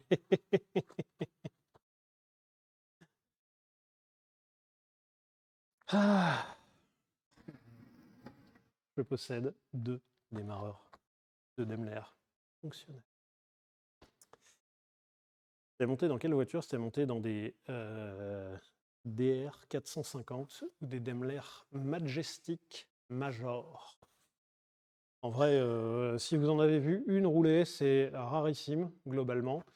Je crois Si j'en ai vu une rouler une fois dans ma vie. Alors qu'à côté, des Tatra, dont je suis aussi amoureux, j'en ai vu plus. Donc j'ai vu plus de Tatra rouler que de Daimler Majestic Major rouler. À quand un troisième démarreur? Pas tout de suite. Déjà, deux moteurs et 2 démarreurs, c'est pas mal quand même. Hein. Alors, est-ce qu'il y a un lien entre les Daimler anglaises et Mercedes? Alors là, c'est une très longue histoire. Ça, je pourrais éventuellement raconter ça dans la soirée un petit peu anecdote. Pour rappel, j'ai prévu une petite soirée anecdote avec toutes les voitures, enfin, au sujet un petit peu des voitures que je possède. Et donc, qu'est-ce que j'ai fait avec ces voitures-là? Puisque moi, mon idée, c'est que quand je possède une voiture, j'ai envie de faire des choses avec. Oh oui. Voilà, je veux profiter des voitures et donc je pars en vacances, en voyage, en road trip avec, etc. Par le passé, j'ai eu des voitures juste parce que j'avais envie de les posséder et je les ai vendues. Et ben, je regrette de ne pas avoir fait des choses avec ces voitures, de ne pas avoir vécu d'histoire avec ces voitures. Et toutes les voitures aujourd'hui que je possède et que je conserve, c'est soit en prévision de faire quelque chose avec, soit parce que j'ai déjà eu de l'histoire avec. Et donc, non seulement j'aime la voiture, le modèle, etc., mais en plus de ça, ça me rappelle un paquet de souvenirs. Donc je me dis, pourquoi pas parler de ce truc-là, notamment quand je suis parti avec ma Daimler de 59 en Norvège. Je suis allé par la route, en Norvège, je suis allé en Ukraine. Alors c'est plus trop la mode en ce moment, mais je suis allé en Ukraine avec une BMW Break. Je suis allé à Tchernobyl, par exemple. Enfin, des petites histoires comme ça. Comme ça, est-ce que tu es allé chez le coiffeur? Non, je me rase mes cheveux moi-même. Ça fait bien longtemps que je ne suis pas allé voir le capilliculteur. Donc, ce sera peut-être bien mercredi, le temps que je prépare ce stream. Avec quelques petites photos. Globalement, ce sera une soirée diapo. Je vais essayer de mettre un petit peu des voitures en évidence, quand même. Les voitures dont je parle, hein, bien évidemment. Et puis voilà. Joseph va bien. Joseph vous fait des gros bisous. Joseph reviendra de vacances d'ici 2-3 semaines, un truc comme ça. Et puis, en espérant que vous ayez passé une très bonne soirée, le démarreur redémarre. Donc, objectif rempli et réussi. Merci beaucoup de nous avoir suivis. On reste dispo sur les réseaux, etc., etc. Joseph vous fait un gros bisou, encore une fois, je le dis, je le répète, mais il a insisté là-dessus. Et puis, on se revoit mercredi à 19h, bien évidemment. Et en dernier mot, je dirais à vous y êtes.